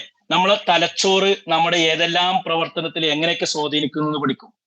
തലച്ചോറ് ഒരു കുഴപ്പമില്ലാത്ത നോർമൽ മനുഷ്യരാണെങ്കിൽ എല്ലാവർക്കും ഒരുപോലെ തന്നെ ആയിരിക്കാം. ചിലർക്ക് പക്ഷെ എന്തെങ്കിലും വൈകല്യങ്ങൾ എവിടെയെങ്കിലും ഉണ്ട് എങ്കിൽ, ഇപ്പൊ ഉദാഹരണം ജനിക്കുന്ന സമയത്ത് ഒരു കുഴപ്പമില്ല, പക്ഷെ ഒരു ആക്സിഡന്റ് പറ്റി ബ്രെയിനിന് എന്തെങ്കിലും ഡാമേജുകൾ സംഭവിച്ചാൽ ചിലപ്പോൾ അവനെന്തോ ചില കഴിവുകൾ ഇല്ലാതെയാവും. ഓർക്കാനുള്ള കഴിവുണ്ടാവില്ല, ചിലപ്പോൾ പഠിക്കാനുള്ള കഴിവുണ്ടാവില്ല, ചിലപ്പോൾ സംസാരിക്കാനുള്ള കഴിവുണ്ടാവില്ല, ചിലപ്പോൾ കാര്യങ്ങൾ അന്തണ്ടാവില്ല എന്ന് പറയില്ലേ, ഇതേപോലെ അതിനാണ് നമ്മൾ പറയാ കോമൺ, അതില്ലാതെയാവും. അപ്പൊ ഇതൊക്കെ പഠിക്കുക. നെർവസ് സിസ്റ്റം, ന്യൂറോണുകൾ നിങ്ങൾ പഠിച്ചിട്ടുണ്ടാവും ബയോളജിയിൽ, അല്ലെ? ന്യൂറോണുകൾ എങ്ങനെ വർക്ക്ഔട്ട് ചെയ്യുന്നത്, അതിനൊക്കെ കൺട്രോൾ ചെയ്യുന്ന ഒരു സംവിധാനം ഉണ്ട്. ഇതൊക്കെ ചിലപ്പോൾ ബാലൻസ്. അപ്പൊ ഇതിൽ എന്തേലും അതേ ന്യൂറോ സയൻസ്. ഹോർമോണുകൾ, നമ്മുടെ ശരീരത്തിൽ പല ഹോർമോണുകളും ഗ്ലാൻഡുകൾ മുഖേന ഉൽപ്പാദിപ്പിക്കപ്പെടുന്നു. പിറ്റ്യൂട്ടറി ഗ്ലാൻഡ് ആട്ടെ, അല്ലെങ്കിൽ പാങ്ക്രിയാസ് അല്ലാണ്ട് അഡ്രീനൽ ഗ്ലാൻഡുകളാട്ടെ, പല ഗ്ലാൻഡുകളും പല ഹോർമോണുകൾ ഉൽപ്പാദിപ്പിക്കുന്നുണ്ട്. ആ ഹോർമോണിലെ വേരിയേഷൻ അനുസരിച്ച്, ഏറ്റക്കുറച്ചിലനുസരിച്ച് മനുഷ്യന്റെ സ്വഭാവത്തിലും പെരുമാറ്റത്തിലും മാറ്റം കാണും. ഇതൊക്കെ ബയോളജിക്കൽ സൈക്കോളജിയിൽ വരുന്നതാണ്. ഹെറിഡിറ്റി, പാരമ്പര്യം, അല്ലെ? ജീനുകളിൽ വരുന്ന, ഉദാഹരണം ബുദ്ധി, അത് ജനറ്റിക്കലി കൈമാറ്റം ചെയ്യപ്പെടുന്ന പറയുന്നുണ്ട്, അല്ലെ? അതായത് ക്രോമസോം 21 അല്ലെങ്കിൽ 22, 23 ഇത് സെക്സിനെയും എന്താ പറയുക ഇന്റലിജൻസിനെയും സ്കിന്നിന്റെ കളറിനെയൊക്കെ സ്വാധീനിക്കുന്നു എന്നൊക്കെ നമ്മൾ പഠിച്ചിട്ടുണ്ട്. ഇമോഷൻ ആൻഡ് ടെമ്പറാമെന്റ്, ഇതൊക്കെ പഠിക്കുന്നതാണ്. അപ്പൊ ഇത് എന്താണ് വൈകാരികത, എങ്ങനെയാണ് ടെമ്പറാമെന്റ്, ഇത് ഇത്രയും കാര്യങ്ങളൊക്കെ ബയോസൈക്കോളജിയിൽ പഠിക്കും. എന്നാൽ രണ്ടാമത്തെ ഒരു സൈക്കോളജിയാണത് കോഗ്നിറ്റീവ് സൈക്കോളജി. അതിലെന്തൊക്കെയാ പഠിക്കുന്നത്? കോഗ്നിറ്റീവ് സൈക്കോളജി പറഞ്ഞാൽ PG പഠിക്കുമ്പോൾ നിങ്ങൾ MA പഠിക്കുന്ന സമയത്ത് ഒരു പേപ്പർ ആയിട്ട് തന്നെ പഠിക്കാണ്ട്. ഏതായാലും അതിലെന്താ പഠിക്കാറ്? കൊഗ്നീഷൻ എന്ന് പറഞ്ഞാൽ യുക്തി ബുദ്ധി എന്നൊക്കെയാണല്ലോ. അതായത് നമ്മുടെ തലച്ചോറിൽ എങ്ങനെയാണ് വിവരങ്ങൾ നടക്കുന്നത്, ഇൻഫോർമേഷൻ എങ്ങനെ പ്രോസസ് ചെയ്യുന്നത്. ഇപ്പോൾ വിഷയങ്ങൾ പഠിക്കുന്നു, ചില കാര്യങ്ങൾ നമ്മൾ കാണുമ്പോൾ നമ്മൾ അനലൈസ് ചെയ്യുന്നു, എന്നിട്ട് നമ്മൾ മനസ്സിലാക്കുന്നു, പല ധാരണകളെ നമ്മൾ തിരുത്തുന്നു, ചില ധാരണകൾ കൂട്ടുന്നു, അല്ലെ? പുതിയൊരു തിയറി പഠിക്കുന്നു, കേട്ട് മനസ്സിലാക്കി അത് ആലോചിച്ച് ചിന്തിച്ച് നമ്മുടെ ഭാഗമാക്കി എടുക്കുന്നു. ഇങ്ങനെ ഇൻഫോർമേഷൻ പ്രോസസ് ആണ്. കമ്പ്യൂട്ടറിലേക്ക് നമ്മൾ എന്ത് ചെയ്യുന്നു, കീബോർഡ് വെച്ച് ഇൻപുട്ട് കൊടുക്കുന്നു, അത് CPU-ൽ ഇത് പ്രോസസ് ചെയ്യുന്നു, എന്നിട്ട് പിന്നെ പ്രിന്ററിലൂടെ അല്ലെങ്കിൽ ഇമെയിലൂടെ ഒക്കെ അതിൽ ഔട്ട്പുട്ട് ഉണ്ടാവുന്നു. അപ്പൊ ഇൻപുട്ട് ഉണ്ട്, പ്രോസസ്സിംഗ് ഉണ്ട്, ഔട്ട്പുട്ട് ഉണ്ട്. ഇതേ രൂപത്തിൽ തന്നെ ബ്രെയിനിലും പല സാധനങ്ങൾ നമ്മളെ പഞ്ചേന്ദ്രിയങ്ങൾ കാരണം അത് മുഖേന നമ്മളെ തലച്ചോറിലേക്ക് എത്തുന്നു, തലച്ചോറ് അനലൈസ് ചെയ്യുന്നു, എന്നിട്ട് പിന്നെ പ്രവർത്തനങ്ങൾ നടക്കുന്നു. അപ്പൊ ഇങ്ങനെയാണ് ഇൻഫോർമേഷൻ. ബുദ്ധി, തിങ്കിങ്, പ്രോബ്ലം സോൾവ്, ഇതൊക്കെ ഇന്റലക്ച്വൽ സാധനങ്ങളാണ്, അല്ലെ? ബുദ്ധിപരമായ കാര്യങ്ങളാണ്, തലച്ചോറ് കൊണ്ട് നടക്കുന്നത്. അപ്പോൾ മെന്റൽ പ്രോസസ്സുകൾ പഠിക്കുന്നതാണ് കൊഗ്നിറ്റീവ് സൈക്കോളജി. ലാംഗ്വേജും അങ്ങനെ തന്നെയാണ്. ഭാഷ എന്ന് പറഞ്ഞാൽ എങ്ങനെയാണ് ഭാഷ പഠിച്ചു വരുന്നത്, ഭാഷ പഠിക്കുമ്പോൾ ഉണ്ടാകുന്ന പ്രയാസങ്ങൾ എന്തൊക്കെയാണ്, ഭാഷ പഠിക്കാൻ എങ്ങനെയാണ്, അത് എങ്ങനെ തുടങ്ങുന്ന കുറെ കാര്യങ്ങൾ, അതൊക്കെ നമ്മൾ കൊഗ്നിറ്റീവ് സൈക്കോളജി പഠിക്കുന്നതാണ്. യുക്തി, ചിന്ത, പ്രോബ്ലം സോൾവിങ്, ഇന്റലിജൻസ്, ഇതൊക്കെ കൊഗ്നിറ്റീവ് സൈക്കോളജി ചർച്ച ചെയ്യും. മറ്റൊരു സൈക്കോളജിയാണ് കമ്പാരിറ്റീവ് സൈക്കോളജി. കമ്പാരിസൺ എന്ന് പറഞ്ഞാൽ തുലനം ചെയ്യൽ. അതായത് മനുഷ്യരും മൃഗങ്ങളും, നായയും മനുഷ്യനും തമ്മിലുള്ള ബന്ധം എന്താണ്, ആനയും മനുഷ്യനും തമ്മിലുള്ള ബന്ധം എന്താണ്, ഉറുമ്പിൽ നിന്ന് മനുഷ്യൻ എന്തൊക്കെ പഠിക്കാനുണ്ട്, തേനീച്ച, ആ റാണി തേനീച്ചകളെ മുഴുവൻ എങ്ങനെ നിയന്ത്രിക്കുന്നു, ആ ഒരു ലീഡർഷിപ്പ് ക്വാളിറ്റി എങ്ങനെ മനുഷ്യരിൽ ഉപയോഗപ്പെടുത്താൻ പറ്റും. പ്രത്യേക രീതിയിൽ ഓടുന്ന പറക്കുന്ന പക്ഷികളുണ്ട്, അല്ലെ? ആ പക്ഷികൾ പ്രത്യേക രീതിയിൽ പറന്ന് ലീഡർഷിപ്പ് ഇങ്ങനെ മാറ്റിക്കൊണ്ട് വർഷങ്ങളോളം അല്ലെങ്കിൽ മാസങ്ങളോളം യാത്ര ചെയ്ത് കിലോമീറ്ററുകൾ താണ്ടി യാത്ര ചെയ്യുന്നുണ്ട്. എങ്ങനെയാണ് ആ പക്ഷികൾക്ക് സാധിക്കുന്നത്? അതേ സാധനം എങ്ങനെ മനുഷ്യരിൽ ഉപയോഗപ്പെടുത്താൻ പറ്റും? ഇങ്ങനെ കമ്പയർ ചെയ്ത് പഠിക്കണം, comparisons. Insight applied human behaviour, പുതിയ സാധനങ്ങളൊക്കെ മനുഷ്യന്റെ പെരുമാറ്റമുണ്ട്. അതുപോലെ ലീഡർഷിപ്പ് ആൻഡ് സോഷ്യൽ, ഇത് അപ്പോ മറ്റു ജീവികളിൽ നടക്കുന്ന കാര്യങ്ങൾ അത് എങ്ങനെ മനുഷ്യരിൽ അപ്ലൈ ചെയ്യാൻ പറ്റും. ഉറുമ്പുകൾ ചില കാലത്ത് ഭക്ഷണമൊക്കെ ഒരുമിച്ച് കൂട്ടി മഴയൊക്കെ ഉണ്ടാകുന്ന സമയത്ത് പുറത്തിറങ്ങാൻ പറ്റാത്തപ്പോ എങ്ങനെ അവർ സ്വരൂപിച്ച് ജീവിക്കുന്നത്, എന്തുകൊണ്ട് മനുഷ്യന് ആ ഒരു ഇൻവെസ്റ്റ്മെന്റ് സേവിങ് മെന്റാലിറ്റി ഇല്ല, എവിടെയാണ്, അങ്ങനെ തുടങ്ങുന്ന പല കാര്യങ്ങളും രസകരമായി അതിൽ നിന്നും ഇങ്ങനെ ഇത് മനുഷ്യരിൽ അപ്ലൈ ചെയ്യാൻ പറ്റും, മനുഷ്യനെയും അതിനെയും എങ്ങനെ സമരസപ്പെടുത്താൻ പറ്റും എന്നുള്ളൊക്കെ പഠനങ്ങൾ. ചിമ്പാൻസി നമ്മൾ ഡീറ്റെയിൽ പോകും. അടുത്ത കൾച്ചറൽ സൈക്കോളജി. കൾച്ചർ എന്ന് പറഞ്ഞാൽ നമ്മൾ സമൂഹമായി ജീവിക്കുമ്പോൾ നമ്മളെ നിയന്ത്രിക്കുന്ന, എന്നാൽ നമ്മളിൽ ഉണ്ടായി വരുന്ന കുറെ സാധനങ്ങൾ culture. Islamic culture, Hindu culture, western culture, Tamil culture, Kerala culture, അല്ലെ? ആദിവാസി കൾച്ചർ, കടപ്പുറത്തേക്ക് പോകുന്ന സമയത്ത് ആ ഒരു കൾച്ചർ അല്ലെ? ഓരോ കൾച്ചർ ഉണ്ട്. ഇത് നമ്മൾ മനുഷ്യന്റെ ബിഹേവിയറിനെ സ്വാധീനിക്കും. മലപ്പുറത്ത് ജനിച്ചു വളർന്ന എന്റെ ഒരു കൾച്ചർ ആയിരിക്കില്ല ഇടുക്കിയിലുള്ള മലയാള കൾച്ചർ. ഇതും എങ്ങനെയാണ്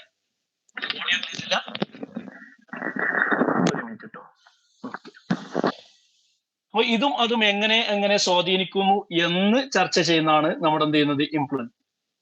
ഇത് പറഞ്ഞു ക്ലോസ് കൾച്ചറൽ കമ്പാരിസൺ. ആ കൾച്ചറും ഈ കൾച്ചറും, വെസ്റ്റേൺ കൾച്ചറും ഇന്ത്യൻ കൾച്ചറും, അറബ് കൾച്ചറും ഈ നോൺ ഇസ്ലാമിക് കൾച്ചറും. അതുപോലെ തന്നെ ഒരു കൾച്ചറിൽ ഉണ്ടാകുന്നതാണ് നോംസ്, വാല്യൂസ്, ബിലീഫ്സ് ഒക്കെ. നോംസ് പറഞ്ഞാൽ ചില കാര്യങ്ങൾ ഇങ്ങനെയൊക്കെ ചെയ്യണമെന്നത്. വാല്യൂസ് പറഞ്ഞാൽ പറയാലോ, വലിയവരെ ബഹുമാനിക്കണം, ചെറിയ കുട്ടികളുടെ സ്നേഹം കാണിക്കണം, അഹങ്കാരം പാടില്ല, ഇതൊക്കെ ഇസ്ലാമിക് കൾച്ചറിൽ ഇതേമാതിരി ഓരോ മതത്തിലും ഉണ്ടായിരിക്കും, അല്ലെ? ആ മതത്തിലെ വാല്യൂസ് അവരുടെ ജീവിതത്തിൽ, അവരുടെ പെരുമാറ്റത്തിൽ സ്വാധീനിക്കുന്നുണ്ട്. ഉദാഹരണം, റമദാൻ മാസമായാല് 30 ദിവസം ഭക്ഷണം കഴിക്കാതെ നോമ്പെടുക്കും. ആ സമയത്ത് അവരുടെ സ്വഭാവത്തിൽ മാറ്റങ്ങൾ ഉണ്ടാവും. അവര് മദ്രസയിൽ പോയി പല കാര്യങ്ങളും പഠിക്കുന്നു. അതുപോലെ തന്നെ മറ്റു മതക്കാർ, ക്രിസ്ത്യൻ മതക്കാര്, അവരുടെ ചർച്ചിൽ നിന്ന് കുറേയൊക്കെ വാല്യൂസ് പഠിക്കുന്നുണ്ട്. അവരുടെ അച്ഛന്മാരിൽ നിന്നും അല്ലെങ്കിൽ ഹയർ അതോറിറ്റിയിൽ നിന്നും പല കാര്യങ്ങളും പഠിക്കുന്നുണ്ട്. അതുപോലെ ബിലീഫ്സും. ഇത് എങ്ങനെ മനുഷ്യനെ സ്വാധീനിക്കുന്നു, കൾച്ചർ എങ്ങനെ സ്വാധീനിക്കുന്നു ഒക്കെ പഠിക്കുന്നതാണ് കൾച്ചറൽ സൈക്കോളജി. അപ്പോ നോൺ എക്സ്പെരിമെന്റൽ, അതാണ് നമ്മൾ നേരത്തെ പഠിച്ചത്, അല്ലെ? ഇനി experimental learning psychology. Experimental psychology എന്ന് പറയുമ്പോൾ എന്താണ്? എക്സ്പെരിമെന്റ് നടത്തിയിട്ട്, ഒബ്സർവേഷൻ നടത്തിയിട്ട്, അതായത് ഉദാഹരണം ഫണ്ടമെന്റൽ ബിഹേവിയർ പ്രോസസ്, പെരുമാറ്റങ്ങൾ എങ്ങനെ ഉണ്ടാവുന്നു എന്നുള്ളതൊക്കെ എക്സ്പെരിമെന്റേഷൻ നടത്തി ലേണിംഗ് സൈക്കോളജിയിലേക്ക് പെടുന്നതാണ്. അതായത് എങ്ങനെയാണ് ലേണിംഗ് നടക്കുന്നത്. ഉദാഹരണം നമ്മൾ പഠിക്കും, സെക്കൻഡ് ഇയർ ഒക്കെ എത്തുന്ന സമയത്ത് ലേണിംഗ് തിയറീസ്, ഇവാൻ പാബ്ലോയുടെയും സ്കിന്നറുടെയും ഒക്കെ തിയറികൾ. അവര് പട്ടിയിൽ നിരീക്ഷണങ്ങൾ നടത്തിയിട്ട് എലിയിൽ നിരീക്ഷണം നടത്തിയിട്ട്, പീജിയൻ പ്രാവിൽ നിരീക്ഷണം നടത്തിയിട്ട്, ചിമ്പാൻസി അവയിൽ പരീക്ഷണം നടത്തിയിട്ട് അതേ സാധനം മനുഷ്യരിൽ അപ്ലൈ ചെയ്തു. അവരങ്ങനെയാണ് പഠിക്കുന്നത്, അപ്പൊ ഇത് ഇങ്ങനെ ആയിരിക്കും എന്നൊക്കെ പറഞ്ഞിട്ടുള്ള അതൊക്കെയാണ് വരുന്നത് ലേണിംഗ് സൈക്കിൾ. ഹൗ ലേണിംഗ് ഒക്യോസ്, അങ്ങനെ തിയറി കണ്ടെത്തിയിട്ട് അത് എങ്ങനെ നമ്മൾ എഡ്യൂക്കേഷൻ ഉപയോഗപ്പെടുത്താം, ഇതൊക്കെയാണ് നമ്മൾ എഡ്യൂക്കേഷൻ സൈക്കോളജിയിൽ അല്ലെങ്കിൽ എക്സ്പെരിമെന്റൽ സൈക്കോളജി പഠിക്കുന്നത്. Physiological psychology. ഫിസിയോളജിക്കൽ സൈക്കോളജി നേരത്തെ നമ്മൾ പറഞ്ഞു, ബയോളജിക്കൽ ചേഞ്ചസ്, ഹോർമോണിൽ ഉണ്ടാകുന്ന അല്ലെങ്കിൽ തലച്ചോറിന്റെ ഘടനയിൽ ഉണ്ടാകുന്ന ന്യൂറോൺ ഘടനയിൽ ഉണ്ടാകുന്ന മാറ്റങ്ങൾ എങ്ങനെ ബാധിക്കുന്നു എന്നുള്ളതൊക്കെ പഠിക്കലാണ്. ഇത് ന്യൂറോ ബയോളജിയുടെ ഒരു ഭാഗമാണ്, അത് സൈക്കോളജിയിൽ ഉപയോഗിക്കുന്നുണ്ട്. പിന്നെ സൈക്കോളജിയിൽ പഠിക്കുന്ന മറ്റൊരു സാധനമാണ് സെൻസേഷൻ പെർസെപ്ഷൻ. സെൻസേഷൻ എന്ന് പറഞ്ഞാൽ ഇപ്പോ നമുക്ക് 5 ഇന്ദ്രിയങ്ങളുണ്ട്, കാണാനും കേൾക്കാനും രുചിക്കാനും അനുഭവിക്കാനൊക്കെ അല്ലെ, പഞ്ചേന്ദ്രിയങ്ങളുണ്ട്. ഇതിലൂടെ നമുക്ക് ഇൻഫോർമേഷൻ ശരീരത്തിലേക്ക് വരുന്നുണ്ട്, തലച്ചോറിലേക്ക് വരുന്നുണ്ട്. ഇതിനാണ് സെൻസേഷൻ എന്ന് പറയുന്നത്. ഈ വരുന്ന ഇൻഫോർമേഷനെ കൃത്യമായി മനസ്സിലാക്കി അതിനനുസരിച്ച് നമ്മൾ പ്രതികരിക്കുന്നുണ്ട്, അതാണ് പെർസെപ്ഷൻ എന്ന് പറയുന്നത്. അത് അടുത്ത യൂണിറ്റ് ആയിട്ട് നമുക്ക് കൃത്യമായി പഠിക്കാണ്ട് ഒരു യൂണിറ്റ് അത് തന്നെയാണ്. സെൻസേഷൻ എന്താ, പെർസെപ്ഷൻ എന്താ, പെർസെപ്ഷനിലെ വ്യത്യാസങ്ങൾ എന്തൊക്കെയാന്നുള്ള അപ്പൊ ഇനി നമ്മൾ ഡീറ്റെയിൽ അതൊക്കെ സൈക്കോളജിയിൽ പഠിക്കുന്നുണ്ട്. അപ്പൊ നമ്മുടെ സെൻസ് ഓർഗാൻസ് അത് നമ്മളിലെ പെർസെപ്ഷൻ എങ്ങനെ പ്രോസസ് ചെയ്യുന്നു, പെർസെപ്ഷനിൽ ഉണ്ടാകുന്ന പോരായ്മകൾ, തികരാറുകൾ, അതാണ് ഇല്യൂഷൻ ആകുന്നത്, മിസ്കോൺസെപ്ഷൻ. ഇപ്പൊ ഉദാഹരണങ്ങൾ നോക്കുമ്പോൾ പാമ്പാണോ എന്ന് ചിലപ്പോൾ നമുക്ക് തോന്നും. ചില വടികളോ ഒരു കയറോ ഒക്കെ കണ്ടാൽ പാമ്പിനെ പോലെ തോന്നി പാമ്പാന്ന് വിചാരിക്കും, ഇല്യൂഷൻ എന്ന് പറയാം. അത് നമ്മൾ അടുത്ത യൂണിറ്റിൽ പഠിക്കുകയാണ്, അപ്പൊ അതിലേക്ക് നമ്മൾ വിശദമായി പോകുന്നില്ല. അതുപോലെ ഡെപ്ത്, മൂവ്മെന്റ്, ഇതൊക്കെ ഡെപ്ത് പറഞ്ഞ ആഴം, 3D ആയിട്ട് ചില കാര്യങ്ങളെ നമുക്ക് കാണാൻ പറ്റുന്നത്. ഇവിടെ ലോകത്തുള്ള എല്ലാ വസ്തുക്കളും നമ്മൾ 3D ആയിട്ട് കാണുക. 2D ആണെങ്കിൽ നമുക്ക് മനസ്സിലാക്കാൻ പറ്റൂല. അപ്പൊ 2Dയിൽ നിന്നും 3Dയിലേക്ക് മാറുന്നു, അത് എങ്ങനെ നമ്മൾ ബ്രെയിൻ പ്രോസസ് ചെയ്യുന്നു, അതെങ്ങനെ കണ്ണിലൂടെ പ്രോസസ് ചെയ്യുന്നൊക്കെ നമുക്ക് ഇതൊക്കെ സൈക്കോളജിയിൽ പഠിക്കാനുണ്ട്. സൈക്കോളജിയുടെ മറ്റൊരു ഭാഗമാണ് സോഷ്യൽ സൈക്കോളജി.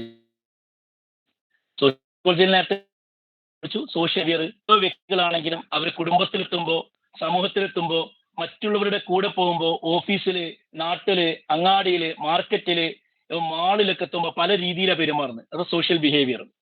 മനുഷ്യന്റെ ആറ്റിറ്റ്യൂഡ്, പ്രിജുഡി, അഗ്രഷൻ, ഇതൊക്കെ നമ്മൾ പഠിക്കും. ആറ്റിറ്റ്യൂഡ് പറഞ്ഞാൽ കാഴ്ചപ്പാടുകൾ, ചില കാര്യങ്ങൾ. അത് ഇപ്പൊ ഉദാഹരണം, മുസ്ലിംസ് ആയ ആൾക്കാർക്ക് ഈ കള്ളു കുടിക്കല്, ചില കാര്യങ്ങളൊക്കെ അതൊക്കെ ഒരു പാടില്ലാത്തതാണ്, പക്ഷെ അതൊക്കെ ചെയ്യുന്നവരുണ്ട്, അത് വേറെ വിഷയം. അപ്പൊ അതിനോടൊരു ആറ്റിറ്റ്യൂഡ് അല്ലെ. ചില ആൾക്കാർക്ക് മറ്റു വിഷയങ്ങളോട് ചില ആറ്റിറ്റ്യൂഡ്. ഇപ്പൊ അറുത്ത് കഴിക്കുക, എന്തായാലും അത് അറുത്ത് അതിന് പ്രത്യേക രീതിയിൽ അറുത്താൽ മാത്രമേ കഴിക്കുള്ളൂ, അപ്പൊ ഹലാലാകുള്ളൂ, അങ്ങനെ കഴിക്കാൻ പറ്റും, അതൊരു ആറ്റിറ്റ്യൂഡാണ്. മറ്റവർക്കോ ചില മൃഗങ്ങളെ മാത്രം കഴിക്കാൻ പറ്റില്ല, അതൊരു ആറ്റിറ്റ്യൂഡാണ്. ചില ആൾക്കാരോ മൃഗങ്ങളെ ജീവനുള്ള ഒരു വസ്തുവിനെ അറുത്തിട്ട് കഴിക്കാനേ പാടില്ല, പ്യുവർ വെജിറ്റേറിയൻ, അതൊരു ആറ്റിറ്റ്യൂഡാണ്. ഇത് ഇങ്ങനെയുള്ള ഉദാഹരണം ജീവിത ഓർമ്മ. പിന്നെ പ്രിജുഡി എന്ന് പറഞ്ഞാൽ നമ്മൾ മറ്റൊരാളെ കുറിച്ച് അല്ലെങ്കിൽ മറ്റൊരു സമുദായത്തെ കുറിച്ച് ഒരു ധാരണ ഉണ്ടാവില്ലേ, അവരൊക്കെ ഭീകരവാദികളാണ്, ഇവരൊക്കെ തീവ്രവാദികളാണ്, അവരൊക്കെ അങ്ങനെയാണ് ഇങ്ങനെയാന്നുള്ള അത് എങ്ങനെ ഉണ്ടാവും, അത് എത്രമാത്രം സമൂഹത്തിൽ സ്വാധീനിക്കും, അത് എത്രമാത്രം അപകടകരമാണ് എന്നൊക്കെ നമുക്ക് സൈക്കോളജിയിൽ പഠിക്കാം, സോഷ്യൽ സൈക്കോളജി പഠിക്കും. അഗ്രഷൻ നമുക്കറിയാം, പലപ്പോഴും വാർത്തകൾ ഇതിൽ കാണാറുണ്ട് അല്ലെ, ആ ഒരു വിഭാഗം അടിച്ചു കൊന്നു. ഇപ്പോഴത്തെ പാലക്കാട് ഉണ്ടല്ലേ, 2-3 ആൾക്കാർ കൂടിയിട്ട് ഏതോ ഒരു നാട്ടിലുള്ള ഒരാളെ അവൻ ഇന്നതാണെന്ന് വിചാരിച്ച് അടിച്ചു കൊന്നു. എന്തുകൊണ്ട് ഇത് ഉണ്ടാവുന്നു? വാർത്തകൾ കേൾക്കാറുണ്ട് നോർത്ത് ഇന്ത്യയിലും മറ്റോടത്തൊക്കെ. അത് അവിടെയൊക്കെ ആണെങ്കിൽ ഇപ്പൊ നമ്മൾ അപ്പൊ ഈ അഗ്രസീവ് ബിഹേവിയർ എന്തുകൊണ്ട് ഉണ്ടാവുന്നത്? ഇപ്പൊ ഇവിടെ ഞാനിപ്പോ ഖത്തറിലുള്ളത്, ചില നാട്ടുകാർ ചെറിയൊരു വിഷയം പുരിഞ്ഞടിയായിരിക്കും. ബംഗാളികളും നേപ്പാളികളൊക്കെ ചെറിയ പ്രശ്നങ്ങൾ വരുമ്പോൾ അടി കൂടുമ്പോൾ കാക്കകളെ മാതിരി ഒന്നാകെ കൂടിയിട്ട് അടിക്കും. എന്തുകൊണ്ട് അങ്ങനെ ഒരു അഗ്രസീവ് ബിഹേവിയറിൽ അവരുണ്ടാകുന്നു? ലേബർ ക്യാമ്പിലൊക്കെ പോയി കഴിഞ്ഞാൽ ചെറിയ പ്രശ്നങ്ങൾക്ക് പുരിഞ്ഞടി, കുത്തുമൊറ്റൊക്കെ ഉണ്ടാകും, അത് അഗ്രഷനാണ്. എന്തുകൊണ്ട് ഉണ്ടാകുന്നു? എന്തുകൊണ്ട് പ്രൊഫഷണൽസിന്റെ അടിയിൽ ഉണ്ടാകുന്നില്ല? ഇതൊക്കെ സൈക്കോളജിയിൽ പഠിക്കാണ്ട്. Group influence and interaction. Group, ഇപ്പൊ നമുക്കറിയാം നമ്മുടെ നാട്ടിൽ ഇലക്ഷൻ നടക്കുന്ന സമയത്ത് പല ഗ്രൂപ്പുകളിലും അല്ലെ, UDF ആകാം, LDF ആകാം, കമ്മ്യൂണിസ്റ്റ് ആകാം, അതാകാം. എന്നാൽ തന്നെ അതിൻ്റെ ഉള്ളിൽ തന്നെ പല കാരണം കൊണ്ട് നമ്മൾ ഗ്രൂപ്പ് കളിക്കാറുണ്ട്. വീട്ടിന്റെ അകത്ത് തന്നെ കാണൂലേ, നാത്തും പോര്, മറ്റേ പോര്, ഇങ്ങനെ. അപ്പൊ എവിടെ വന്നു കഴിഞ്ഞാൽ നമുക്ക് പലതരത്തിലെ ഗ്രൂപ്പുകൾ കാണാൻ പറ്റും. ആ ഗ്രൂപ്പ് എങ്ങനെ ഉണ്ടാവുന്നു?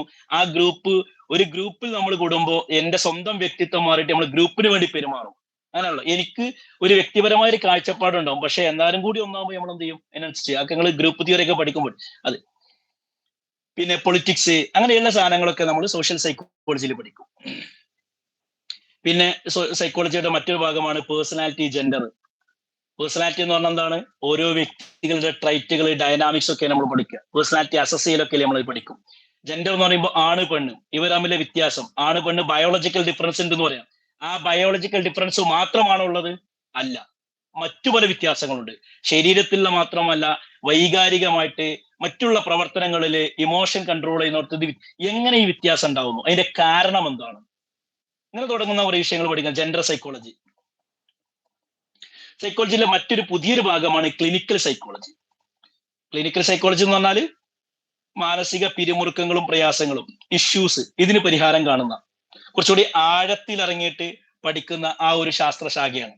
ഇപ്പോൾ മാനസിക നാട്ടിലുണ്ടാവില്ലേ ചെറിയൊരു വട്ട് കേസുകൾ, വട്ട് നല്ല പറയേണ്ട മാനസിക പ്രശ്നങ്ങളുണ്ട്. അപ്പോൾ ഉദാഹരണം, നല്ല സുഖകരമായി ജീവിച്ചു പോകുന്ന ഒരു കുടുംബത്തിൽ പെട്ടെന്നാണ് ഹസ്ബൻഡ് മരണപ്പെടുന്നുണ്ടെങ്കിൽ ഭാര്യ അല്ലെങ്കിൽ മക്കൾ ചിലപ്പോൾ തളർന്നു പോകും. അവിടുന്ന് അങ്ങോട്ട് പിന്നെ ആകേതായി ഡിപ്രസ് ആയി പോകും. ആ ഡിപ്രസീവായിട്ട് പിന്നെ മരുന്ന് കഴിക്കേണ്ട ഒരു അവസ്ഥ ഉണ്ടാവും. എന്തുകൊണ്ട് സംഭവിക്കും? അങ്ങനത്തെ ആൾക്കാർക്ക് മെഡിസിൻ മാത്രം മതിയാവില്ല, പിന്നെ തെറാപ്പികൾ ആവശ്യമുണ്ടാവും, കൗൺസിലിംഗ് ആവശ്യമുണ്ടാവും. അപ്പോൾ ക്ലിനിക്കൽ കേസുകൾ വരുമ്പോൾ നല്ല ഉഷാറായി പഠിക്കുന്ന കുട്ടി എക്സാം ആവുന്ന സമയത്ത് തളർന്നു പോകും. എക്സാം എഴുതാൻ കഴിയാതെ തലേന്നൊക്കെ കരഞ്ഞ അങ്ങനെ ഒരു ക്ലിനിക്കൽ കേസുകളായിരിക്കും.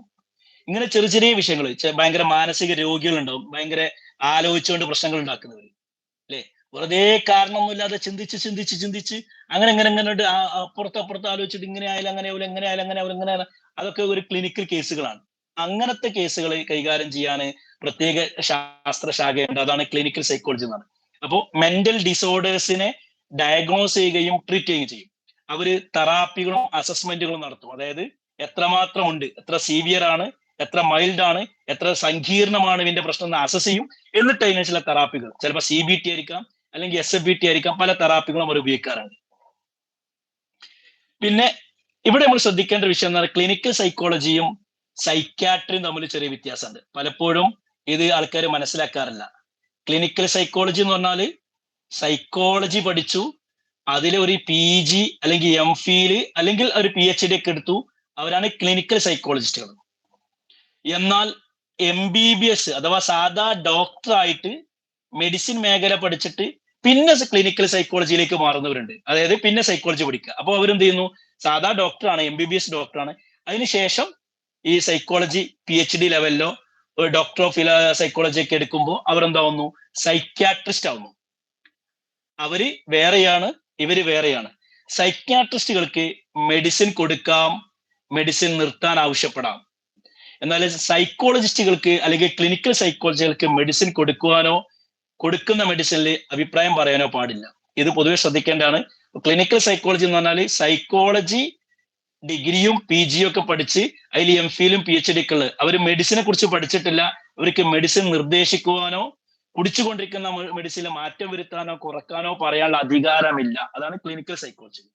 മറ്റവര് സൈക്യാട്രിസ്റ്റുകളാണ്, അവർ മെഡിസിൻ ആണ് പഠിച്ചത്, അതിനുശേഷം സൈക്കോളജിയിൽ സ്പെഷ്യലൈസേഷൻ ചെയ്തവരാണ്. അവര് വേറെയാണ്, ഇത് വേറെയാണ്. അത് മൊത്തം ശ്രദ്ധിക്കും. സൈക്യാട്രിയും ക്ലിനിക്കൽ സൈക്കോളജിയും ഡിഫറൻസ് ആണ്. ഏതായാലും ക്ലിനിക്കൽ സൈക്കോളജി എന്നുള്ളത് സൈക്കോളജിയിലെ ഡെവലപ്മെന്റിന്റെ ഭാഗമായി വന്ന ഒരു ശാസ്ത്രശാഖയാണ്. എന്നാൽ അതുപോലെ കൗൺസിലിംഗ് സൈക്കോളജി എന്ന് പറയുമ്പോൾ നമ്മൾ പറഞ്ഞു, മനുഷ്യന്റെ പ്രശ്നങ്ങൾ വളരെ സങ്കീർണമായ പ്രശ്നങ്ങൾ ഉണ്ടാവും, അതിന് പരിഹാരം കാണലാണ് ക്ലിനിക്കൽ സൈക്കോളജി. എന്നാൽ അത്ര സങ്കീർണമൊന്നുമല്ല, ചെറിയ ചെറിയ പ്രശ്നങ്ങൾ ഉണ്ടാവും, ചെറിയ ചെറിയ ഇഷ്യൂസ്, അല്ലെ? ചിലപ്പോ ഉപ്പാന്റെ അടുത്ത് അടി കിട്ടിയതിന്റെ പേരിൽ, ഉമ്മാന്റെ അടുത്ത് അടി കിട്ടിയതിന്റെ പേരിൽ, അല്ലെങ്കിൽ ടീച്ചർ എന്തോ പറഞ്ഞതിന്റെ പേരിൽ ഭയങ്കര ടെൻഷനും ഒരു പ്രയാസമൊക്കെ ഉണ്ടാവും. അന്ന് പഠിക്കാൻ കഴിഞ്ഞിട്ടുണ്ടാവില്ല, അന്ന് ഉറങ്ങാൻ പറ്റിയിട്ടുണ്ടാവില്ല. അങ്ങനെ എന്തെങ്കിലും ചെറിയ ചെറിയ ഇഷ്യൂസിന്റെ പേരിൽ പലപ്പോഴും പലവർക്കും പ്രശ്നങ്ങൾ ഉണ്ടാവും. ഒരു എന്താ ചെയ്യേണ്ടെന്നറിയില്ല. +2 കഴിഞ്ഞു, ഇനി SLC കഴിഞ്ഞു, +2 ഏതെടുക്കണം, അതെടുക്കണോ ഇതെടുക്കണോ, ഇതെടുക്കുകയാണെങ്കിൽ ഇങ്ങനെ ഗുണങ്ങളുണ്ട്, ഇങ്ങനെ അങ്ങനെ ആലോചിച്ചവർക്ക് ഒരു കൗൺസിലിംഗ് ചെയ്താൽ മതി, അല്ലെ? അവ ചെറിയ പ്രശ്നങ്ങളും ഒരു തീരുമാനം എടുക്കാൻ പറ്റാത്ത കേസുകളൊക്കെ ആണെങ്കിൽ അവിടെ കൗൺസിലിംഗ് ആണ്. എന്നാൽ അതിനേക്കാൾ കുറച്ചുകൂടി ആഴത്തിൽ അയാളെ ജീവിതത്തിനെ തന്നെ ബാധിക്കുന്നുണ്ടെങ്കിൽ അത് ക്ലിനിക്കലാണ്. അങ്ങനെയാണ് പോകുന്നത്. അപ്പോൾ പേഴ്സണൽ കരിയർ ഇഷ്യൂസ് ഒക്കെ പരിഹരിക്കാനാണ് കൗൺസിലിംഗ് ഉപയോഗിക്കുക. മൈൽഡ് ഇമോഷണൽ പ്രോബ്ലംസ്, ചെറിയ ചെറിയ മാനസിക പ്രശ്നങ്ങളും വൈകാരിക പ്രശ്നങ്ങളൊക്കെ നമ്മൾ കൗൺസിലിങ്ങിലൂടെ പരിഹരിക്കും. എന്നാൽ കുറച്ച് സങ്കീർണമായാൽ, സീവിയർ ആയി കഴിഞ്ഞാൽ അത് ക്ലിനിക്കലിലൂടെ പരിഹരിക്കും. മെഡിസിൻ കൊടുക്കേണ്ടാവുമ്പോൾ സൈക്യാട്രിയിലൂടെ പരിഹരിക്കും. കമ്മ്യൂണിറ്റി സൈക്കോളജി എന്ന് പറഞ്ഞാല് ഒരു സമുദായത്തിന്റെ, ഒരു സമൂഹത്തിന്റെ മെന്റൽ ഇഷ്യൂസ് ഒക്കെ പറയും. ഒരു വ്യക്തിയുടേതല്ല, ഒരു സമുദായത്തിൻ്റെത്. ഉദാഹരണം കേരളീയ സമൂഹം, അല്ലെങ്കിൽ ഒരു വില്ലേജ്, ആദിവാസി വിഭാഗം, ഇങ്ങനെ മെന്റൽ ഹെൽത്ത് പ്രോബ്ലംസ്, അതുപോലെ തന്നെ അവരുടെ മെന്റൽ ഹെൽത്ത് മേഖലയിൽ വർക്ക് ചെയ്യുന്ന ആൾക്കാരുടെ പ്രശ്നങ്ങൾ, ഇങ്ങനെയുള്ള സാധനങ്ങളൊക്കെ പഠിക്കുമ്പോൾ കമ്മ്യൂണിറ്റി സൈക്കോളജി. മറ്റൊരു ശാഖയാണ് എഡ്യൂക്കേഷൻ സൈക്കോളജി. നേരത്തെ നമ്മൾ പഠിച്ചു ലേണിംഗ് തിയറീസും പേഴ്സണാലിറ്റി തിയറീസും ഒക്കെ. അങ്ങനെ പല പല തിയറികളും സ്കൂൾ മേഖലയിലും വിദ്യാഭ്യാസ മേഖല ഉപയോഗിക്കുന്നു. അപ്പോൾ വിദ്യാഭ്യാസ മേഖല മെച്ചപ്പെടുത്താൻ, ടീച്ചിങ് മെച്ചപ്പെടുത്താൻ, പഠനം മെച്ചപ്പെടുത്താൻ എന്തെല്ലാം ഉപയോഗിക്കാൻ പറ്റും, അങ്ങനത്തെ കാര്യങ്ങളൊക്കെയാണ് എഡ്യൂക്കേഷൻ സൈക്കോളജി. ടീച്ചിങ്ങും ലേണിങ്ങും ആ പ്രോസസ്സിനെ കുറിച്ച്, ക്ലാസ് റൂമിൽ കുട്ടികളെ എങ്ങനെ നിയന്ത്രിക്കണം, ക്ലാസ് റൂമിലെ കുട്ടികൾ അച്ചടക്കത്തോടെ ഇരിക്കുന്നില്ലെങ്കിൽ എന്ത് ചെയ്യാൻ പറ്റും, പഠിക്കാതെ വരുന്ന കുട്ടികളെ എന്ത് ചെയ്യണം, എങ്ങനെ അടിപൊളിയായിട്ട് പഠിപ്പിക്കാം എന്നത്. ക്ലാസ്സിൽ 30 കുട്ടികളുണ്ടെങ്കിൽ 30 കുട്ടികൾക്ക് ഒരേ ബുദ്ധി ആയിരിക്കില്ല, ഒരേ സ്വഭാവമായിരിക്കില്ല, ഒരേ വളർച്ചയായിരിക്കില്ല, പലവർക്കും പല രീതിയിലായിരിക്കും. അവരെയൊക്കെ എങ്ങനെ നമുക്ക് അഡ്ജസ്റ്റ് ചെയ്തിട്ട് കൺട്രോൾ ചെയ്ത് കൊണ്ടുപോകാൻ പറ്റുന്നുള്ള നമ്മൾ പഠിക്കുന്ന അങ്ങനെയൊക്കെ. കരിക്കുലം ഇവാലുവേഷൻ, ഒരു 10ാം ക്ലാസ്സിൽ പഠിപ്പിക്കേണ്ട വിഷയം 8ാം ക്ലാസ്സിൽ പഠിപ്പിക്കേണ്ട വിഷയം 4ാം ക്ലാസ്സിൽ പഠിപ്പിക്കേണ്ട വിഷയം ഇപ്പൊ 1ൽ പഠിപ്പിക്കുന്ന അതേ രീതിയിലല്ല 5ലും 7ലും പഠിപ്പിക്കേണ്ടത്, അതേ രീതിയല്ല 10ൽ പഠിപ്പിക്കേണ്ടത്. ഓരോ ക്ലാസ്സിനും ഓരോ രീതിയും ടെക്നിക്കും ടൂളും ഉണ്ടായിരിക്കും. മാത്സ് പഠിപ്പിക്കുന്ന രീതിയിലല്ല സയൻസ് പഠിപ്പിക്കേണ്ടത്, സയൻസിന്റെ രീതിയിലല്ല ഹിസ്റ്ററി ഉള്ളത്, ഹിസ്റ്ററിയുടെ രീതിയിലല്ല ഇംഗ്ലീഷ്. അപ്പൊ ഓരോന്നിനും ഓരോ ടെക്നിക്കും ടൂളുകൾ ഉണ്ടായിരിക്കും. ഇതൊക്കെ ചർച്ച ചെയ്യുന്നതാണ് എഡ്യൂക്കേഷൻ സൈക്കോളജി. മറ്റൊന്നാണ് ഇൻഡസ്ട്രിയൽ അല്ലെങ്കിൽ ഓർഗനൈസേഷൻ സൈക്കോളജി എന്ന് പറയുന്നത്. അത് കമ്പനികൾ, വലിയ വലിയ കമ്പനികളിലൊക്കെ ധാരാളം ആൾക്കാരുണ്ടാവും. ആ കമ്പനിയിലെ ആൾക്കാരുടെ പ്രശ്നങ്ങൾ പരിഹരിക്കാൻ അവിടെ HR ഉണ്ടായിരിക്കും, ഹ്യൂമൻ റിസോഴ്സ്.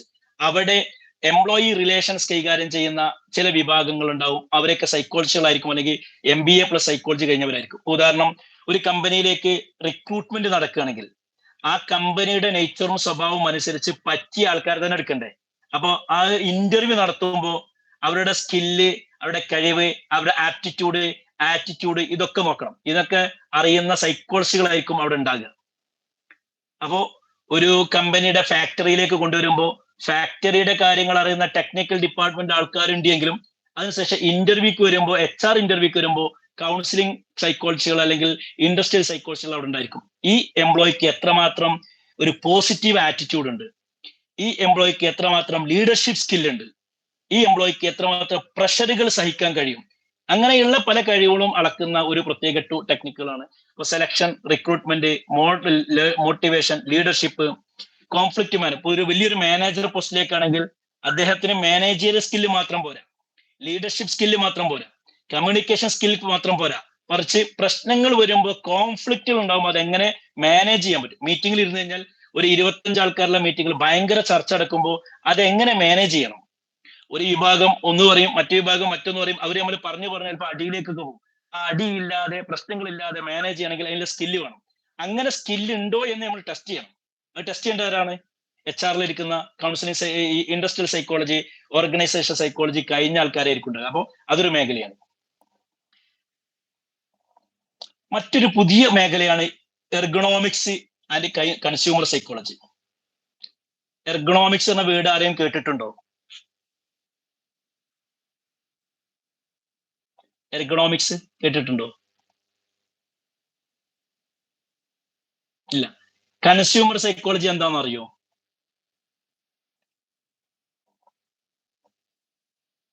ആരുമില്ലേ? അറിയാത്തോണ്ടാണോ അതോ നിങ്ങൾ എന്റെ കൂടെ ഇല്ലാത്തോണ്ടാണോ?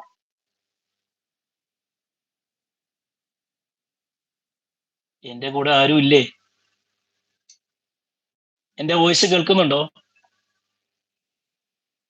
അറിയില്ല, അതുകൊണ്ടാണല്ലേ. Okay, fine.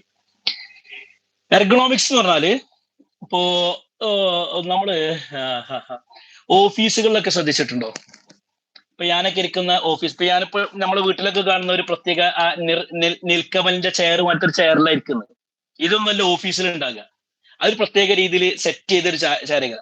നമ്മൾ ബാർബർ ഷാപ്പിൽ പോയ പ്രത്യേക രീതിയിലെ ചെയർ കണ്ടിട്ടില്ല, ഇങ്ങനെ കറങ്ങാനൊക്കെ അല്ലെ, കറങ്ങാനൊക്കെ പറ്റുന്ന രീതിയിലുള്ള ചെയറാണ് ബാർബർ ഷാപ്പിൽ ഉണ്ടാകുക. എന്നാൽ വലിയ വലിയ കോർപ്പറേറ്റ് ഓഫീസിലൊക്കെ പോയി കഴിഞ്ഞാൽ അവിടെ ഇരിക്കുന്ന ചെയർ പ്രത്യേക രീതിയിലായിരിക്കും. അത് ഒരു ഷോക്ക് ആബ്സർ മാറി, പിന്നെ അത് ബാക്കിലേക്ക് ഇങ്ങനെ തള്ളിക്കഴിഞ്ഞാൽ ബാക്കോട്ട് വളയാൻ പറ്റും, തിരിയാൻ പറ്റും. നമ്മളിങ്ങനെ തിരിക്കണമെങ്കിൽ തിരിക്കും വേണ്ട, പതുക്കെ തിരിയുമ്പോഴേക്കും അത് കറങ്ങും. വലിയ വലിയ ഗവൺമെന്റ് ഓഫീസിൽ കണ്ടില്ല, അതിന് അങ്ങനെ ഡിസൈൻ ചെയ്ത്. അപ്പൊ ഒരു ഓഫീസ് സെറ്റപ്പിൽ 8 മണിക്കൂർ 10 മണിക്കൂർ ഓഫീസിൽ ഇരുന്ന ഒരാൾ വർക്ക് ചെയ്യുമ്പോൾ അതിന് വേണ്ട ഒരു കംഫർട്ട്നെസ് ആക്ക് വേണം.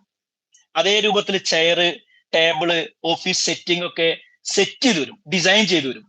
ഇങ്ങനെ മനുഷ്യന്റെ പ്രൊഡക്ടിവിറ്റി കൂട്ടാനും പ്രയാസങ്ങളും പ്രശ്നങ്ങളും ഇല്ലാതെ, വലിയ ഹെൽത്ത് പ്രോബ്ലംസ് ഒന്നും ഇല്ലാതെ ഭംഗിയായിട്ട് ഓഫീസ് കൈകാര്യം ചെയ്യാൻ പറ്റുന്ന രീതിയിൽ അവിടുത്തെ ഫർണിച്ചേഴ്സ്, അവിടുത്തെ ഇന്റീരിയർ, അവിടുത്തെ സെറ്റിംഗ് ഒക്കെ ചെയ്യും. ഇത് എർഗണോമിക്സ് ചെയർ എന്ന് പറയാം. എർഗണോമിക്സ് ചെയർ എന്ന് പറഞ്ഞാൽ ഈ രീതിയിൽ പ്രത്യേകം സെറ്റ് ചെയ്ത, അതിന് നല്ല വില ഉണ്ടാവും. 4000 റിയാല്, 1000 റിയാലാണ് തന്നെ നാട്ടിലത്തെ 25,000 രൂപയായി. 4000 എന്ന് പറയുമ്പോൾ 1,00,000, നാട്ടിലത്തെ 1,00,000 ഒക്കെ ഉണ്ടാവും ഇങ്ങനത്തെ ഒരു ചെയറിന്. അങ്ങനത്തെ ചെയറുകളായിരിക്കും ഓഫീസിൽ ഉണ്ടാകുക. അത് വലിയ പോസ്റ്റ് എത്തുമ്പോൾ അതിനനുസരിച്ച് വ്യത്യാസം ഉണ്ടാവും. സാധാരണക്കാരെ കാര്യം പറഞ്ഞത്. അങ്ങനത്തെ ഒരു ചെയർ വെക്കണം, അല്ലെങ്കിൽ അയാൾ നട്ടല് കേടുവരും. പിന്നെ സിസ്റ്റം, നമ്മളെ കമ്പ്യൂട്ടർ മുന്നിൽ വെക്കുന്ന സിസ്റ്റം, അത് ഈ രീതിയിൽ വെക്കണം. ഇങ്ങനെയായിരിക്കണം നമ്മൾ കൈ പിടിക്കേണ്ടത്, കഴുത്ത് ഇങ്ങനെ ആയിരിക്കണം, ഇടയ്ക്കൊരു 3/4 മണിക്കൂർ എണീറ്റ് നടക്കണം. ഇങ്ങനെ കുറെ നിർദ്ദേശം നമുക്ക് ഓഫീസിൽ. എന്തിനാണത്? നമ്മുടെ ഹെൽത്ത് കീപ്പ് ചെയ്യാനാണ്. നമ്മൾ ഫിസിക്കലി മെന്റലി ഹെൽപ്ഫുൾ ആയാൽ മാത്രമേ ഓഫീസിൽ വർക്ക് മര്യാദ കിടക്കുള്ളൂ. അപ്പൊ ഫിസിക്കലി നമുക്ക് കുഴപ്പമില്ലായിരിക്കാൻ, നട്ടലിന് വേദന ഇല്ലായിരിക്കാൻ, പെരടിക്ക് വേദന ഇല്ലായിരിക്കാൻ പ്രത്യേക ഡിസൈൻ ചെയ്ത ചെയറുകളും ടേബിളുകളും ഫർണിച്ചേഴ്സും ഉണ്ടായിരിക്കും. ഇതെന്താണ്? മനുഷ്യന്റെ ആ ഓഫീസിലെ അല്ലെങ്കിൽ തൊഴിലാളികളുടെ ഓഫീസിലെ വർക്കിന് ആവശ്യമാണ്.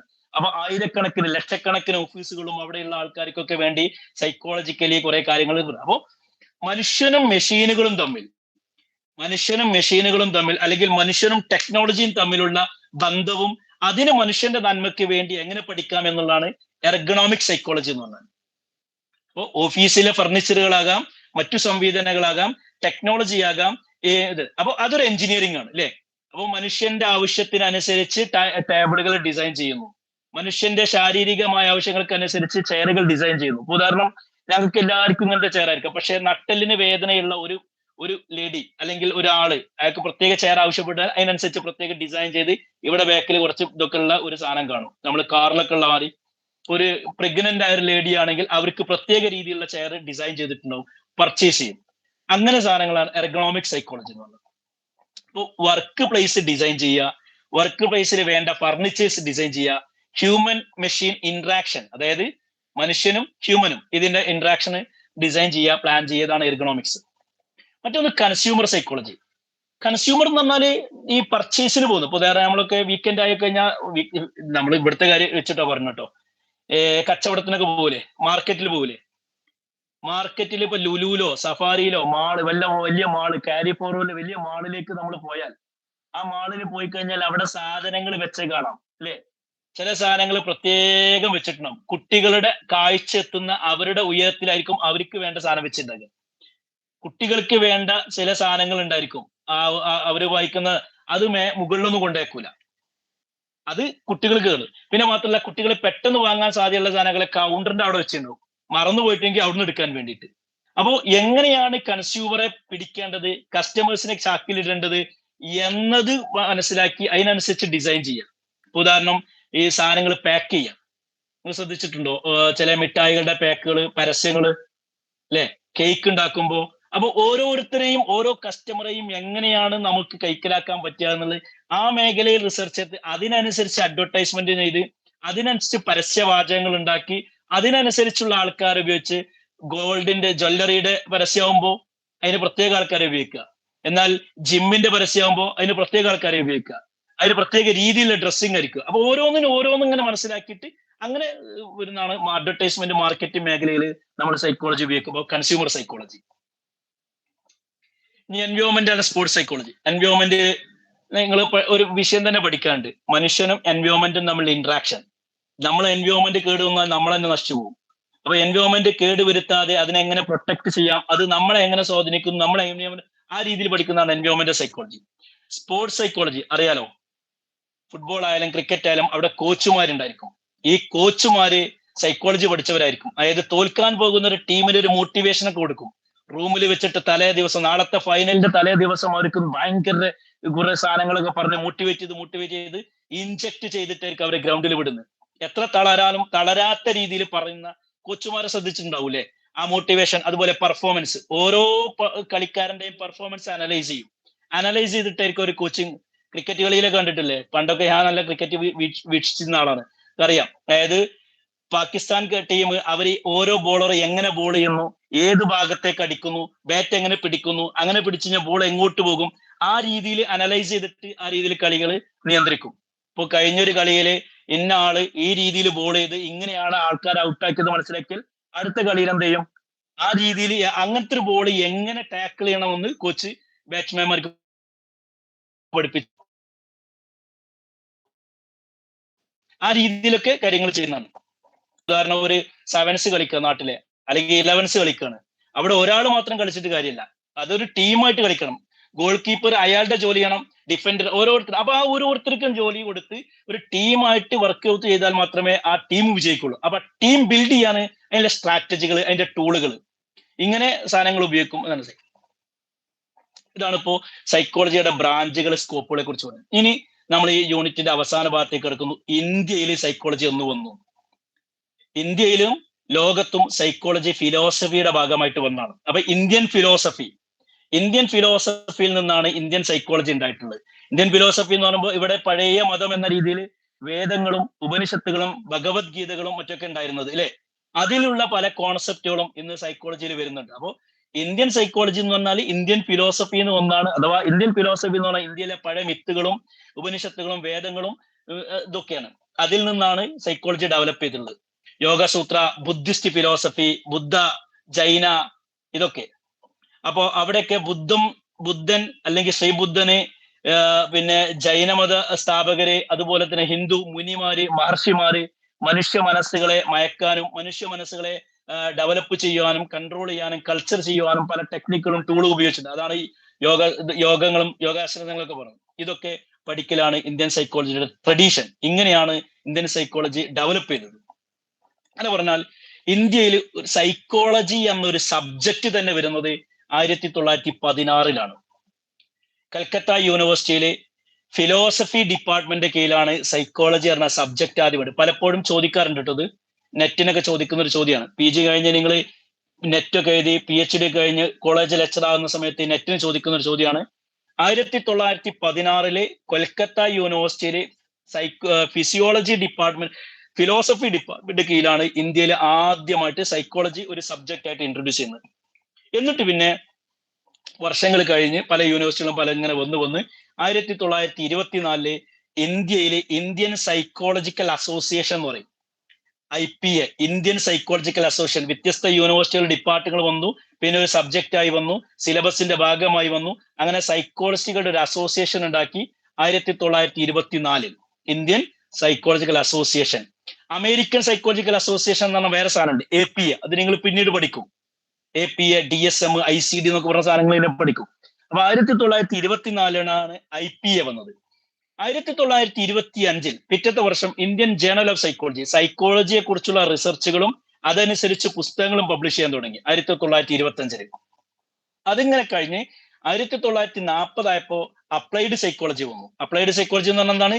തിയറികൾ മാത്രമല്ല, അത് ലൈഫില്, എഡ്യൂക്കേഷൻ മേഖലയാകാം, കമ്പനികളിലാകാം, ലൈഫിലാകാം, ഇവിടെയൊക്കെ ഉപയോഗിച്ചുകൊണ്ട് പ്രശ്നങ്ങൾക്ക് പരിഹരിക്കുന്ന രീതി, പ്രശ്നപരിഹാര രൂപവും സോഷ്യൽ സൈക്കോളജിയൊക്കെ ഉപയോഗിക്കാൻ തുടങ്ങിയത് 1940-കൾക്ക് ശേഷമാണ്. അങ്ങനെ പറഞ്ഞാൽ ഇന്ത്യൻ സൈക്കോളജിയെ നമുക്ക് oriental psychology, Buddhist psychology, yoga philosophy, Jain psychology എന്നിങ്ങനെ തരംതിരിക്കാൻ പറ്റും. അതായത് ബുദ്ധ, ജൈന, ഹിന്ദു മിത്തോളജിയിൽ നിന്നും ഫിലോസഫിയിൽ നിന്നുമാണ് ഇന്ത്യൻ സൈക്കോളജിയുടെ ഡെവലപ്മെന്റ് ഒറിജിൻ ഉണ്ടാകുന്നത്. ഇത്രയും കാര്യങ്ങളാണ് നമ്മൾ ഈ യൂണിറ്റിൽ പഠിച്ചത്. അതായത് സൈക്കോളജി എന്ന് പറഞ്ഞാൽ ഒരു ഒറ്റപ്പെട്ട സയൻസ് അല്ല, മറിച്ച് ഇന്റർ ഡിസിപ്ലിനറി ആണ്, മറ്റു സയൻസുകളുമായിട്ട് ബന്ധമുണ്ട്. സൈക്കോളജി രണ്ടായി തിരിഞ്ഞാദ്യം ബേസിക്, അപ്ലൈഡ്. ഇത് പരസ്പര ബന്ധമുണ്ട്. മാത്രമല്ല സൈക്കോളജി വ്യത്യസ്തമായ ഫീൽഡുകളിൽ ചർച്ച ചെയ്ത് വൈഡ് സ്കോപ്പാണുള്ളതെന്ന് പറഞ്ഞു. ഇന്ത്യൻ സൈക്കോളജിയുടെ ബേസ് എന്താണെന്ന് നമ്മൾ പഠിച്ചു. ബേസ് അതായിരുന്നെങ്കിലും ഇന്ത്യൻ സൈക്കോളജി ഡെവലപ്പ് ചെയ്ത് ഈ ലെവലിലേക്ക് വളർന്നു വന്നു എന്ന് പുസ്തകത്തിൽ പറയുന്നു. ജസ്റ്റ് പറയുന്നുള്ളൂ. നമ്മൾ പഠിച്ചത് മനുഷ്യന്റെ ബിഹേവിയറിനെ സിസ്റ്റമാറ്റിക്കായി സയന്റിഫിക്കലി പഠിക്കുന്ന ഒരു ശാസ്ത്ര ശാഖയാണ് സൈക്കോളജി. അത് ഫിലോസഫിയിൽ നിന്നും വന്നതാണ്. അത് ബിഹേവിയറിനെ കുറിച്ചാണ് പഠിച്ചു തുടങ്ങിയത് എങ്കിലും അതിന്റെ സ്കോപ്പ് വലുതായി ബേസിക്, അപ്ലൈഡ്, പിന്നെ എക്സ്പെരിമെന്റൽ, നോൺ എക്സ്പെരിമെന്റൽ, പിന്നെ പിറ്റിങ്ങനെ വളർന്നു ധാരാളം ബ്രാഞ്ചുകളായിട്ട് വന്നിട്ടുണ്ട്. ഇൻഡിവിജ്വലിന്റെയും സമൂഹത്തിന്റെയും വെൽബീയിങ്ങിന് വളരെ പ്രധാനപ്പെട്ട ഒരു സയൻസ് ആണ് സൈക്കോളജി എന്നുള്ളത്. അത് വളർന്ന് ഇന്നും വളർന്നുകൊണ്ടിരിക്കുന്നു. മാത്രമല്ല റിസർച്ചിലൂടെയും പ്രാക്ടീസിലൂടെയും പല പല പ്രശ്നങ്ങൾക്കും ഈ സൈക്കോളജി പരിഹാരമായി വരുന്നുണ്ട് എന്നാണ് നമ്മൾ മനസ്സിലാക്കുന്നത്. ഇത്രയും കാര്യങ്ങളാണ് ഈ യൂണിറ്റിൽ പഠിക്കാനുള്ളത്.